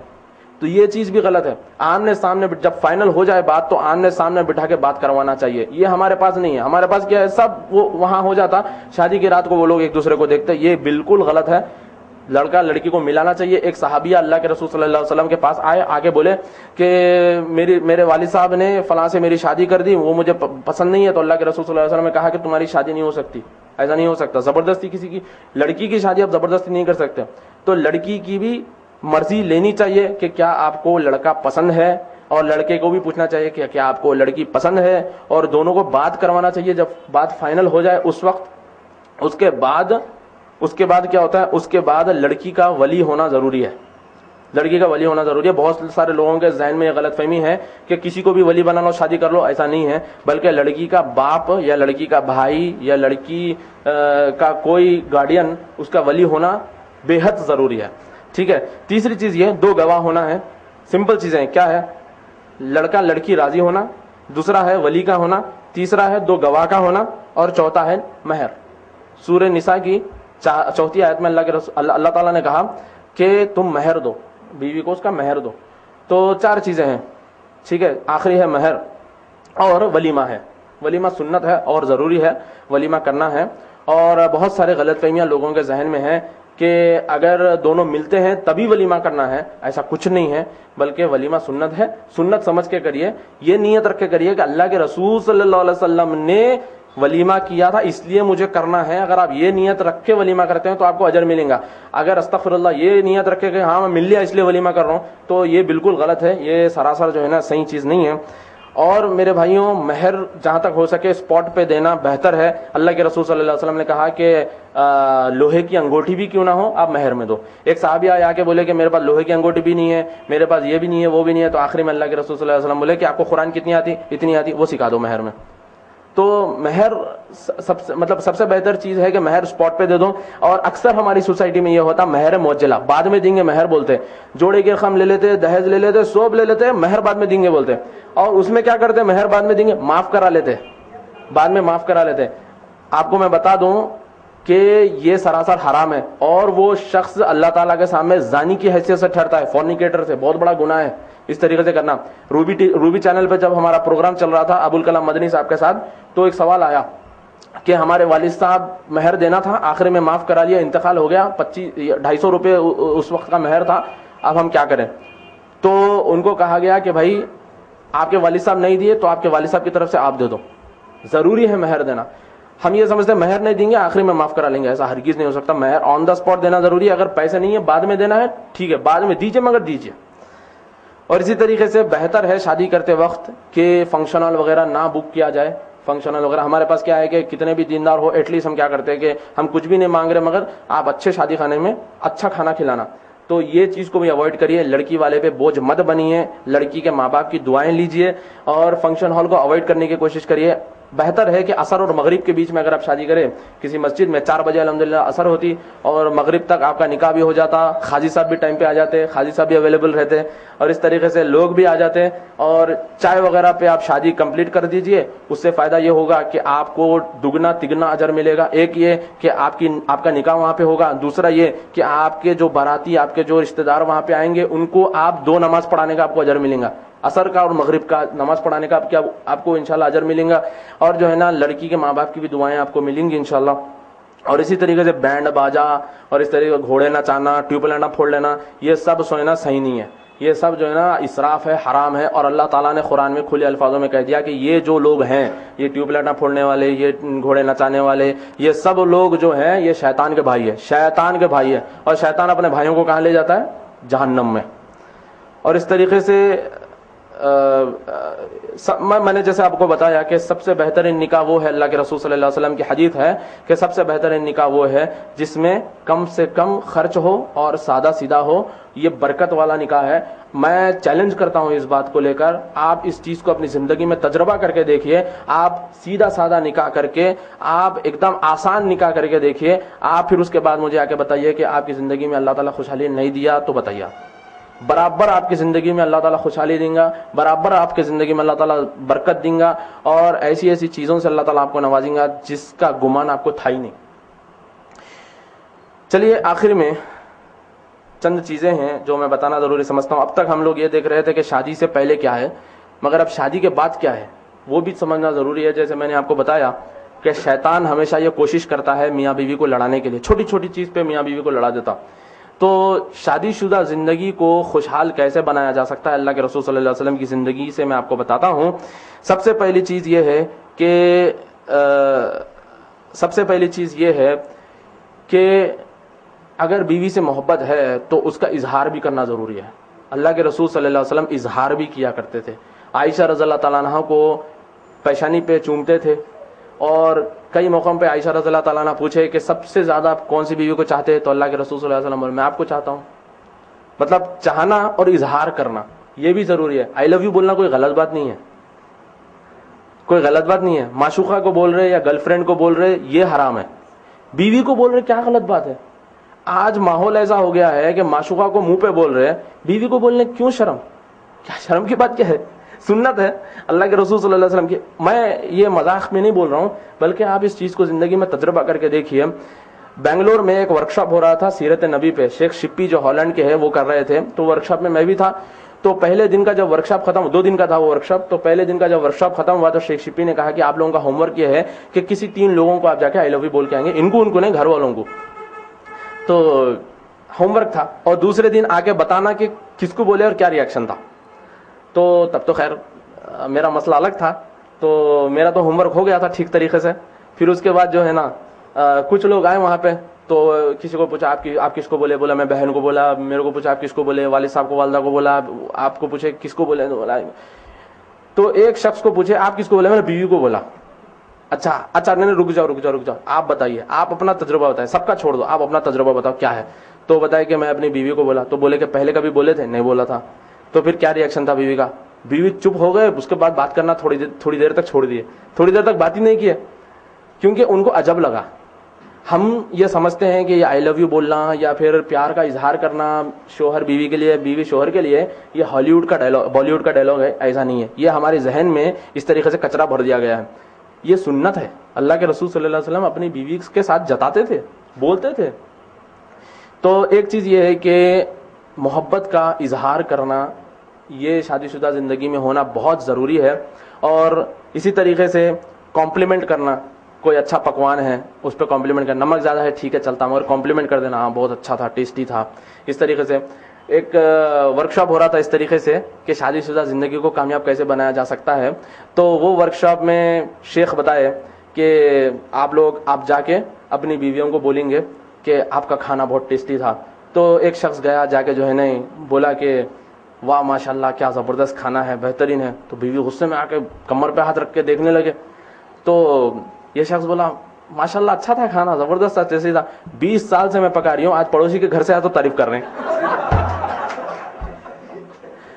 تو تھوڑا موقع محل دیکھ کے بات کرنا, موقع دیکھ لینا پہلے کس موقع پہ بول سکتے ہیں. اور اسی طریقے سے ایک شخص گئے, جا کے اپنی بیوی کو گود میں اٹھا لیا, اس طریقے سے اٹھا کے چل رہے تھے. تو بیوی بولے کیا بات ہے آج ایک دم الگ ہو گیا. تو نہیں, میں ایک ورک شاپ اٹینڈ کر کے آیا, شیخ بولے کیا کہ اپنا بوجھ خود اٹھاؤ. تو اس طریقے سے بیوی کو کمپلیمنٹ کرنا, اس کی اچھی عادتوں پہ کمپلیمنٹ کرنا غلط بات نہیں ہے. اس سے کیا ہوتا, شیطان بھاگ جاتا, مطلب شیطان بھاگ جاتا, شیطان کو موقع نہیں ملتا. بیوی کے دل میں شوہر کے لیے عزت رہتی, اور شوہر کے دل میں بیوی کے لیے عزت رہتی.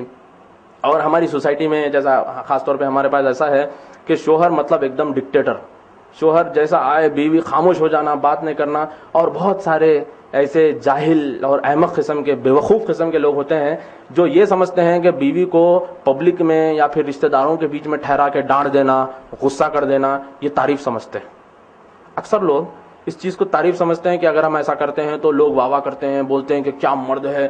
دیکھیے بھائی, سب سے بہترین مرد اس دنیا میں اگر کوئی رہے ہیں تو وہ محمد صلی اللہ علیہ وسلم.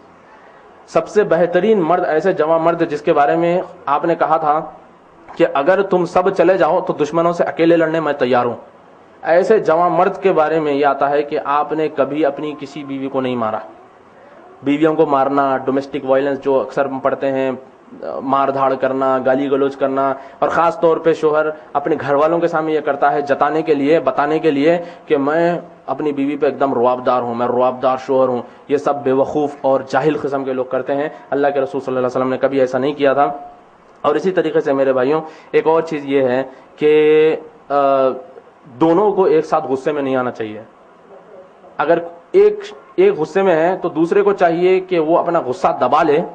اور یہاں پہ ایگو کا تھوڑا پرابلم ہوتا ہے, ایگو کو دبانا پڑتا ہے. اگر کسی کو غصہ آ رہا ہے, ظاہر سی بات ہے انسانی فطرت ہے, غصہ آتا ہے تو دوسرے کو اپنا غصہ دبا لینا چاہیے.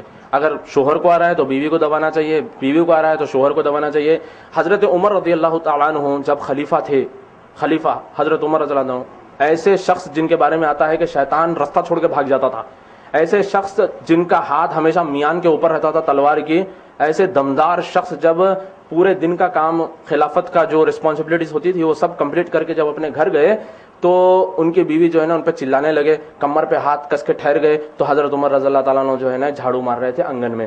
تو ایک صحابی گئے اپنی بیوی کی شکایت لے کے, میری بیوی بہت ستا رہے بول کے. عمر رضی اللہ تعالیٰ عنہ خلیفہ تھے تو شکایت کرنے گئے, دیکھے کہ ان کی بیوی خود ان پہ چلا رہے ہیں اور وہ بیچارے جھاڑو مار رہے ہیں. تو جا رہے تھے تو عمر رضی اللہ تعالیٰ عنہ نے بلا کے پوچھا کہ کیا بات ہے, آپ کیوں آئے ہو اتنی رات کو؟ تو انہوں نے کہا کہ نہیں کچھ نہیں, میں جا رہا ہوں ایسے. نہیں بتاؤ, میں اصل میں میری بیوی کی شکایت لے کے آیا تھا, مگر دیکھا آپ کو تو چلا گیا میں. تو عمر رضی اللہ تعالیٰ عنہ بولے دیکھو بھائی, بیویاں جو ہے گھر میں رہتی ہیں, سارا دن کام کرتی ہیں, تو کہاں کس کے اوپر کس کو بولیں گی, کس کو سنائیں گی؟ تو جب بیوی تھوڑا سا چلانے لگ جائے تو شوہر تھوڑا خاموش ہو جانا, اور شوہر پکارنے لگ جائے تو بیوی کو بھی خاموش ہو جانا چاہیے. ایک کپل تھا, جوڑا تھا, بہت لڑتا تھا, بہت لڑائی ہوتی تھی ان کے بیچ میں. تو بیوی جو ہے نا حکیم صاحب کے پاس گئے, حکیم صاحب کو جا کے بولے کہ حکیم صاحب کچھ ایسی دوا دیجیے, کچھ ایسا ٹیبلٹ دیجیے, کچھ ایسی چیز دیجیے, ہمارے شوہر کو بہت غصہ آتا, بہت ڈانٹتے رہتے. تو حکیم صاحب بولے کہ یہ گولی ہے, یہ ٹیبلٹ ہے, جیسا آپ کے شوہر آتے نا آپ اپنے منہ میں رکھ لو. تو جیسا شوہر آ کے چلانا شروع کرتا, یہ بیوی اپنے منہ میں ٹیبلٹ رکھ لیتی تھی اور یہ کچھ بول بھی نہیں پاتی تھی. اس کے بعد شوہر پکار کے چلے جاتا تھا. پھر جا کے بولی حکیم صاحب کیا دوا دیا, زبردست دوا دی ہے. اس کے پیچھے حکمت کیا تھی؟ دوا کچھ نہیں تھی, بس اس کو منہ بند کرنا تھا. تو دونوں کو ایک ساتھ غصے میں نہیں آنا چاہیے, اس سے بھی دونوں میں پرابلم ہو سکتا ہے. اور اسی طریقے سے کرٹیسزم بھی اگر کرنا ہے, اگر کوئی مطلب انسان ہے, غلطی ہوتی ہے, تو اگر غلطیوں کا ازالہ کرنا ہے, اگر اس کو جو ہے نا کریکٹ کرنا ہے تو ٹھیک طریقے سے کرنا چاہیے. پبلک میں ٹھہرا کے ڈانٹ دینا, غصہ کر دینا اور جھڑک دینا, اس طریقے سے جو ہے نا دونوں کے بیچ میں نفرت آنا شروع ہو جاتی ہے. تو بہتر طریقے سے اس کو سمجھا سکتے ہیں کہ نمک صحیح نہیں تھا تو چلا کے جو ہے نا تمہارا اماں یہ سکھائے گا, تمہارا ابا یہ سکھائے گا, نمک تمہارے کو پکانا نہیں سکھائے گا. اس طریقے سے اگر بیوی پہ چلانا چالو کر دیے تو ظاہر سی بات ہے وہ بھی انسان ہے, وہ بھی پلٹا کے جواب دے گی. دونوں میں پھر ایگو کا مسئلہ آ جائے گا, انانیت کا مسئلہ آ جائے گا. تو بہتر ہے کہ اس چیز کو تھوڑا سا صبر کر کے بعد میں جیسا موقع ملے اس حساب سے اس کو سمجھا دینا چاہیے کہ بھائی اس طریقے سے کام کرنا چاہیے آپ کو. بہرحال ایک اور چیز یہ ہے میرے بھائیوں کہ کبھی بھی شادی شدہ زندگی میں پرانی غلطیوں کو نکال کے اس پہ بحث کر لیتے نہیں بیٹھنا. جیسا بولتے ہیں نا, پرانی کرچن کھروچ لیتے نہیں بیٹھنا. تو پرانی چیزوں کو, پرانی غلطیوں کو نکال کے ایک وقت تم ایسا کرے تھے, ایک وقت ایسا کرے تھے, ایک وقت میرے دوست آئے تو ایسا کرے تھے, اور وہ فلاں ٹائم پہ ایسا کرے تھے, پھر ہاں تم بھی ایسا کرے تھے. تو اس طریقے سے جو ہے نا پرانی غلطیوں کو نکال کے اس پہ ڈسکس کرتے بیٹھنے سے بھی جو ہے نا شادی شدہ زندگی میں پرابلمس کریٹ ہو سکتی ہیں. شیطان کو آسان موقع مل جاتا ہے دونوں کے بیچ میں تفرقہ ڈالنے کا. اور اسی طریقے سے میرے بھائیوں ایک اور بات یہ ہے کہ میاں بیوی کو دونوں کو نماز ساتھ میں پڑھنا چاہیے. ایٹ لیسٹ ایک دن میں نماز ساتھ میں پڑھنا چاہیے. قرآن یا شوہر پڑھ رہے ہیں تو بیوی سننا, یا پھر بیوی پڑھ رہے ہیں تو شوہر سننا. تو اس سے بھی جو ہے نا دونوں کے بیچ میں محبت رہتی. اور اسی طریقے سے دونوں کو کوئی ایک ایکٹیویٹی ایک ساتھ کرنا ہے. مثال کے طور پہ کوئی دعویٰ کا کام ہے, کوئی تقریر, مثال کے طور پہ سمیر بھائی کوئی اسپیچ تیار کر رہے تو آپ کے وائف بیٹھ کے جو ہے نا انپٹس دے رہے, یہ بھی بولو, یہ بھی بولو. یا پھر سمیر بھائی جو ہے نا ریہرسل کر رہے تو ان کے وائف بیٹھ کے سن رہے, اور اس طریقے سے وائف ریہرسل کر رہے اسپیچ کی تو سمیر بھائی بیٹھ کے سن رہے. تو اس سے بھی کیا ہوتا, دونوں کے بیچ میں محبت بنی رہتی. مطلب میاں بیوی دونوں مل کے ایک ایکٹیویٹی میں انوالو ہو جائے, کامن ایکٹیویٹی میں, اس سے بھی دونوں کے بیچ میں محبت رہتی. اور اسی طریقے سے میرے بھائیوں ایک بات بتاؤں کہ جب دونوں بات کرتے ہیں تو ایک کو غور سے سننا ہے, پھر جب یہ بات کرتے ہیں تو ان کو غور سے سننا ہے. تو دونوں کی بات جب سنتے ہیں, عورتوں کی ایک خصوصیت ہوتی ہے کہ وہ سنانا چاہتی ہے. اگر شوہر سننے والا ہے تو بہت اچھا شوہر ہے, اگر وہ بڑبڑانے والا ہے تو وہ صحیح نہیں ہے. تو اس طریقے سے دونوں کو ایک دوسرے کو سننا چاہیے. سننے سے کیا ہے نا, اللہ کے رسول صلی اللہ علیہ وسلم کی سنت ہے کہ آپ صلی اللہ علیہ وسلم سامنے والے کی بات پہلے پوری سن لیتے تھے, پھر اس کے بعد بولتے تھے. بیچ بیچ میں بولنا, بیچ بیچ میں روک دینا, یہ صحیح نہیں ہے. اور اسی طریقے سے آج ہمارے پاس کامن ہے کہ ٹی وی پہ شوز چلتے رہتے, ٹی وی پہ پروگرامز چلتے رہتے. شوہر تھکے ماندے گھر کو آتے جو ہے نا نوکرانی کو بول دیا چائے بنا کے دے دو, ٹی وی دیکھتے رہ رہے, نوکرانی کو بول دے رہے. اس طریقے سے شوہر کو اگنور کر دینا, اور اس طریقے سے شوہر جو ہے نا میچ دیکھنے بیٹھ جا رہے, نیوز دیکھنے بیٹھ جا رہے, بیوی کچھ بول رہے ان کو اگنور کر دینا. تو ٹی وی سے, میچ سے, ان سب چیزوں سے جو سب سے اوپر ہے وہ ہے میاں بیوی کا تعلق, میاں بیوی کا رشتہ. ٹھیک ہے, وہاں پہ میچ چل رہا ہے, وہ ہارے جیتے آپ کو فرق نہیں پڑتا. پالیٹکس میں کیا ہو رہا ہے, ہارے کچھ ہو آپ کو فرق نہیں پڑتا, مگر آپ اگر بیوی کو اگنور کرے یا بیوی آپ کو اگنور کری تو فرق پڑتا. تو اس چیز کو پہلے توجہ دینا ہے. اور اسی طریقے سے میرے بھائیوں ایک بات میں آپ کو بتا دوں کہ میاں بیوی کے رشتے میں تھوڑا سا سینس آف ہیومر بھی ہونا ضروری ہے, تھوڑا سا ہنسی مذاق بھی ہونا ضروری ہے. جیسے میں ابھی آپ کو بتا رہا تھا کہ شوہر آتے ہی بیوی جو ہے نا خاموش ہو جانا, شوہر جو ہے نا رعب ڈال کے رکھنا, یہ سب اسلام میں نہیں ہے. اللہ کے رسول صلی اللہ علیہ وسلم ایک بار کیا کیے, ضرورت کو نکلے باہر, اپنے گھر سے باہر نکلے, اور اس رات ٹھنڈی بہت تھی, سردی بہت تھی, اور اللہ کے رسول صلی اللہ علیہ وسلم باہر نکلے, ضرورت کو جا کے واپس آئے تو عائشہ رضی اللہ تعالیٰ اندر سے دروازہ لگا دیا. عائشہ رضی اللہ تعالیٰ اندر سے دروازہ لگا دیا. اللہ کے رسول صلی اللہ علیہ وسلم کھٹکا مارے تو عائشہ رضی اللہ تعالیٰ عنہ کون ہے, تو اللہ کے رسول صلی اللہ علیہ وسلم یہ نہیں بولے میں اللہ کا رسول ہوں, تم دروازہ کیسا لگا ہے, میں تمہارا شوہر ہوں, ایسا نہیں بولے. اللہ کے رسول صلی اللہ علیہ وسلم بولے ارے میں محمد ہوں, دروازہ کھولو. تو عائشہ رضی اللہ تعالیٰ عنہ بولے کیا ہونا آپ کو. دیکھیے آپ محبت دیکھیے اللہ کے رسول صلی اللہ علیہ وسلم اور عائشہ رضی اللہ تعالیٰ عنہ میں. تو بولے کیا ہونا آپ کو, ارے میں دروازہ کھولیا ذرا. تو اس طریقے سے اللہ کے رسول صلی اللہ علیہ وسلم نے بیویوں کے ساتھ پیش آتے تھے. ایک بار عائشہ رضی اللہ تعالیٰ عنہ پوچھے کہ سب سے زیادہ کس سے محبت کرتے ہیں تمام بیویوں میں سے, تو اللہ کے رسول صلی اللہ علیہ وسلم بولے وہ بیوی سے سب سے زیادہ محبت کرتا ہوں جن کو میں نے ایک سکہ دیا ہے. تو عائشہ رضی اللہ تعالیٰ عنہ خوش ہو گئے کہ سکہ میرے پاس ہے, مگر حقیقت میں اللہ کے رسول صلی اللہ علیہ وسلم پورے بیویوں کو سکہ دیے تھے. تو اللہ کے رسول صلی اللہ علیہ وسلم یہ مینٹین کرتے تھے. ہم یہ سنت کو چھوڑ دیتے. یہ جیسے میں ابھی بتا رہا تھا کہ محبت جتانا, محبت سے بات کرنا, گلے لگا لینا, یہ محبت کو, یہ سنت کو چھوڑ دیتے ہیں. 4 شادیوں کی سنت یاد آتی, مگر 4 شادیوں کی سنت سے پہلے یہ یہ چند چیزیں ہیں میاں بیوی کے رشتے میں. اللہ کے رسول صلی اللہ علیہ وسلم کی اتنی بیویاں تھیں مگر کسی کو کسی سے شکایت نہیں تھی. اللہ کے رسول صلی اللہ علیہ وسلم کبھی شکایت نہیں کی, اللہ کے رسول صلی اللہ علیہ وسلم اپنی بیویوں کی شکایت نہیں کی, کیونکہ آپ صلی اللہ علیہ وسلم ایسا ماحول بنا کے رکھے تھے اپنے گھر میں. ٹھیک ہے. اور اسی طریقے سے میرے بھائیوں ایک اور چیز میں آپ کو بتا دوں کہ اگر شوہر اچھی ڈریسنگ کر کے ہے, سوٹ ووٹ پہن کے یا جبہ وبا پہن کے, تو بیوی کو بھی چاہیے تھوڑا کمپلیمنٹ کر دے کہ ماشاءاللہ بہت اچھے دکھ رہے آپ. یا پھر جو ہے نا بیوی جوڑا وڑا باندھ کے جو ہے نا اچھا ڈریس پہن کے ہے تو شوہر کو بھی چاہیے تھوڑا کمپلیمنٹ کر دے. تو اس سے بھی کیا ہوتا ہے کہ میاں بیوی کے بیچ میں جو محبت ہے یہ برقرار رہتی اور ایک دوسرے کے لیے عزت آتی دل میں. اور اسی طریقے سے میرے بھائیوں ایک اور بات میں آپ کو بتا دوں کہ کبھی بھی معافی مانگنے کے لیے اپنے آپ کو کمتر نہیں سمجھنا ہے. اس سے کیا ہوتا ہے کہ انانیت کا مسئلہ آ جاتا ہے, ایگو آنا, میں معافی میں کیوں مانگوں, میں کیوں مانگوں, میں کیوں مانگوں. اس میں کیا ہوتا ہے دونوں الگ الگ ہو جاتے ہیں. تو دونوں میں سے اگر ایک بھی نرم ہو کر معافی مانگ لے تو ایک دوسرے کے دل میں ایک دوسرے کی عزت آ جاتی. اور اسی طریقے سے آخری چیز ابھی جیسے میں آپ کو بتایا کہ پبلک میں ڈانٹ دینا, غصہ کر دینا اور جھڑک دینا, یہ سب چیزیں صحیح نہیں ہیں. میں ایک واقعہ میں آپ کو بتانا چاہتا ہوں. جیسے شادی کی بات نکلی ہے تو میں آپ کو بتا دوں کہ سیدھی سادی شادی کرنے سے کس طریقے سے اللہ تعالیٰ ہماری زندگی میں خوشی دے دیتا ہے, اطمینان دے دیتا ہے, سکون دے دیتا ہے, اس کے بارے میں آپ کو بتاؤں. میرے ایک دوست تھے, ڈیل کمپنی میں 22 سال کے تھے, 21-22 سال کے تھے. ڈیل کمپنی میں جاب ملی, 8,000 روپیہ ان کی سیلری تھی. گھر والوں کو فورس کرنا شروع کر دیا کہ میری شادی کر دو. اب گھر والے تھوڑا سا شروع میں مانے نہیں, پھر اس کے بعد جو ہے مان گئے شادی کرنے کے لیے. پھر جب ان کی شادی ہوئی تو الحمدللہ ایسا ہوا کہ چند ہی مہینوں میں ان کو قطر پارلیمنٹ میں جاب مل گئی. 8,000 روپیہ نوکری تھی, جب شادی کی قطر پارلیمنٹ میں الحمدللہ ان کو جاب ملی اور 1.5-2 لاکھ ابھی ان کی تنخواہ ہے. الحمدللہ اللہ تعالیٰ نے ذمہ داری لی ہے شادی شدہ لوگوں کی مدد کرنے کے لیے. اور اسی طریقے سے ایک اور بندہ تھا, دیندار تھا ماشاءاللہ, وہ ایک انسٹیٹیوٹ میں پڑھاتے تھے, اوریکل پڑھاتے تھے ایک انسٹیٹیوٹ میں, 10,000 روپیہ مہینہ کماتے تھے وہ. اور سوچے کہ میں اب شادی کر سکتا ہوں کیونکہ ایک لڑکی کی ذمہ داری میں اٹھا سکتا ہوں انشاءاللہ. تو جب وہ شادی کرنے کے لیے اٹھے تو انہوں نے کہا کہ میں ایسی لڑکی سے شادی کرنا چاہتا ہوں جن کے باپ کی تنخواہ 10,000 ہے. تو سیدھی سادی طریقے سے مسجد میں نکاح کیے, سیدھا سادہ, نو بینڈ باجا, نو فنکشن ہال, کچھ کھانا پینا ناچنا, آرزو ارمان, جس طریقے سے ہمارے پاس بولتے ہیں آرزو ارمان نہیں ہے سو ویسا کر لیتے کیا. تو یہ جو آرزو ارمان جو ہے نہیں, ہمارے آرزو ارمان یہ ہے سنت کے حساب سے کرنا, یہ ہے ہمارے آرزو ارمان. یہ انگڑے بھنگڑے چیزیں کرنا یہ ہمارے آرزو ارمان نہیں ہے. تو الحمدللہ سنت کے جو آرزو ارمان ہے اس کے حساب سے الحمدللہ وہ کیے. تو اس کے بعد الحمدللہ ایسا ہوا کہ 2-4 انسٹیٹیوٹ میں ان کو کانٹریکٹ ملا اور مہینہ 60-70 ہزار روپے ہندوستان میں حیدرآباد میں رہ کے وہ کما رہے ہیں. اللہ تعالیٰ برکت دیا. اور بہت ساری ایسی مثالیں ہیں. 1984 میں قریب 1980 کے میں یہ واقعہ ہوا تھا کہ شادی ہو رہی تھی تو لڑکے کے باپ نے یہ مطالبہ کیا کہ سونے کی انگوٹھی چاہیے. اب لڑکی کے باپ نے کہا کہ بھائی ابھی تو میں نہیں لا کے دے سکتا سونے کی انگوٹھی, اب آپ بول رہے ہیں تو لانا تھوڑا سا مشکل ہے, 2-3 دن کا ٹائم دو میں لے کے آتا ہوں. لڑکے کے باپ نے کہا نہیں ابھی چاہیے, سونے کی انگوٹھی آئے گی تو ہی شادی ہوگی. تو لڑکی کے باپ کو بہت غصہ آیا, انہوں نے گلا پکڑ کے لڑکے کے باپ کو نکالا اور لڑکے کو بھی وہاں سے منڈپ سے اٹھا, مطلب جہاں پہ بھی وہ بیٹھا تھا وہاں سے پکڑ کے اس کو نکالا. چلو نکلو تم یہاں سے, لالچی لوگ ہیں, چلو ادھر سے نکلو. سب کو لات مار کے وہاں سے نکالا. تو ایک بیچارہ وہ لائٹ لگانے کے لیے الیکٹریشین اوپر چڑھا ہوا تھا, تو اس کو بولے آپ نیچے اتر کے آؤ. الیکٹریشین نیچے اتر کے آیا, پوچھا کتنا کماتے ہو روز کا, تو بولا روز کا 5 روپیہ 6 روپیہ, اس زمانے میں جو بھی تھا. بولا کہ میں 5-6 روپیہ کماتا ہوں روز کے. تو بولے میری لڑکی کا آپ خیال رکھ سکتے. تو پریشان ہو گیا, سوچو رکھ تو سکتا ہوں میں خیال.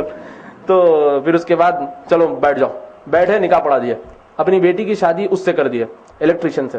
اور آج میں آپ کو بتاؤں وہ بندہ حیدرآباد کا سب سے رئیس زیادہ ہے, وہ الیکٹریشین. اللہ تعالیٰ کی ذمہ داری ہے. دیکھو بھائی دنیا اللہ کی ہے, حکومت اللہ کی ہے, سب چیز اللہ کے ذمہ ہے. تو اللہ تعالیٰ کی ذمہ داری ہے آپ کو نوازنا, تو اللہ تعالیٰ نواز دیتا ہے آپ کو. تو اللہ سے میں دعا کرتا ہوں کہ اللہ تعالیٰ ہم سب کو کہنے سننے سے زیادہ عمل کی توفیق عطا فرمائے. اور اسی طریقے سے میں اللہ سے دعا کرتا ہوں کہ جو نوجوان ایسے دلدل سے نکلنا چاہتے ہیں اور اپنی زندگی کو خوشحال بنانا چاہتے ہیں, تو اللہ تعالیٰ ایسے نوجوانوں کی مدد کرے اور ایسے نوجوانوں کا رستہ ہموار کرے. اور اس طریقے سے جو لوگ شادی کر لیے ہیں اس نیت سے کہ وہ اپنی زندگی کو خوشحال بنائیں, تو اللہ تعالیٰ ان کی زندگی کو بھرپور خوشیوں میں بھر دے. اور اس طریقے سے ان کے فائنینشیل پرابلمس, ان کے جو بھی مانیٹری پرابلمس, اللہ تعالیٰ اس کو پورا کر دے. وآخر الدعوانا الحمدللہ رب العالمین. اللہ خیر. یہ تھے ہمارے مقرر زحق تنویر صاحب جو ہمارے سامنے اسلام میں شادی اور ہم کے عنوان پر ہمارے سامنے بیان پیش کر رہے. اللہ سے پھر سے دعا ہے کہ اللہ سبحانہ تعالیٰ ہم کو عمل کرنے کی توفیق عطا فرمائے. آمین یا رب العالمین. سبحان اللہ و بحمدہ, سبحانک اللہم نستغفرک و اتوب الیک. السلام علیکم. كل ما هو آت قريب وللأرض من كل حي نصيب وللناس حب لطول البقاء فيها وللموت فيهم دبيب وللدهر شد على أهله فبين مشرق ونبات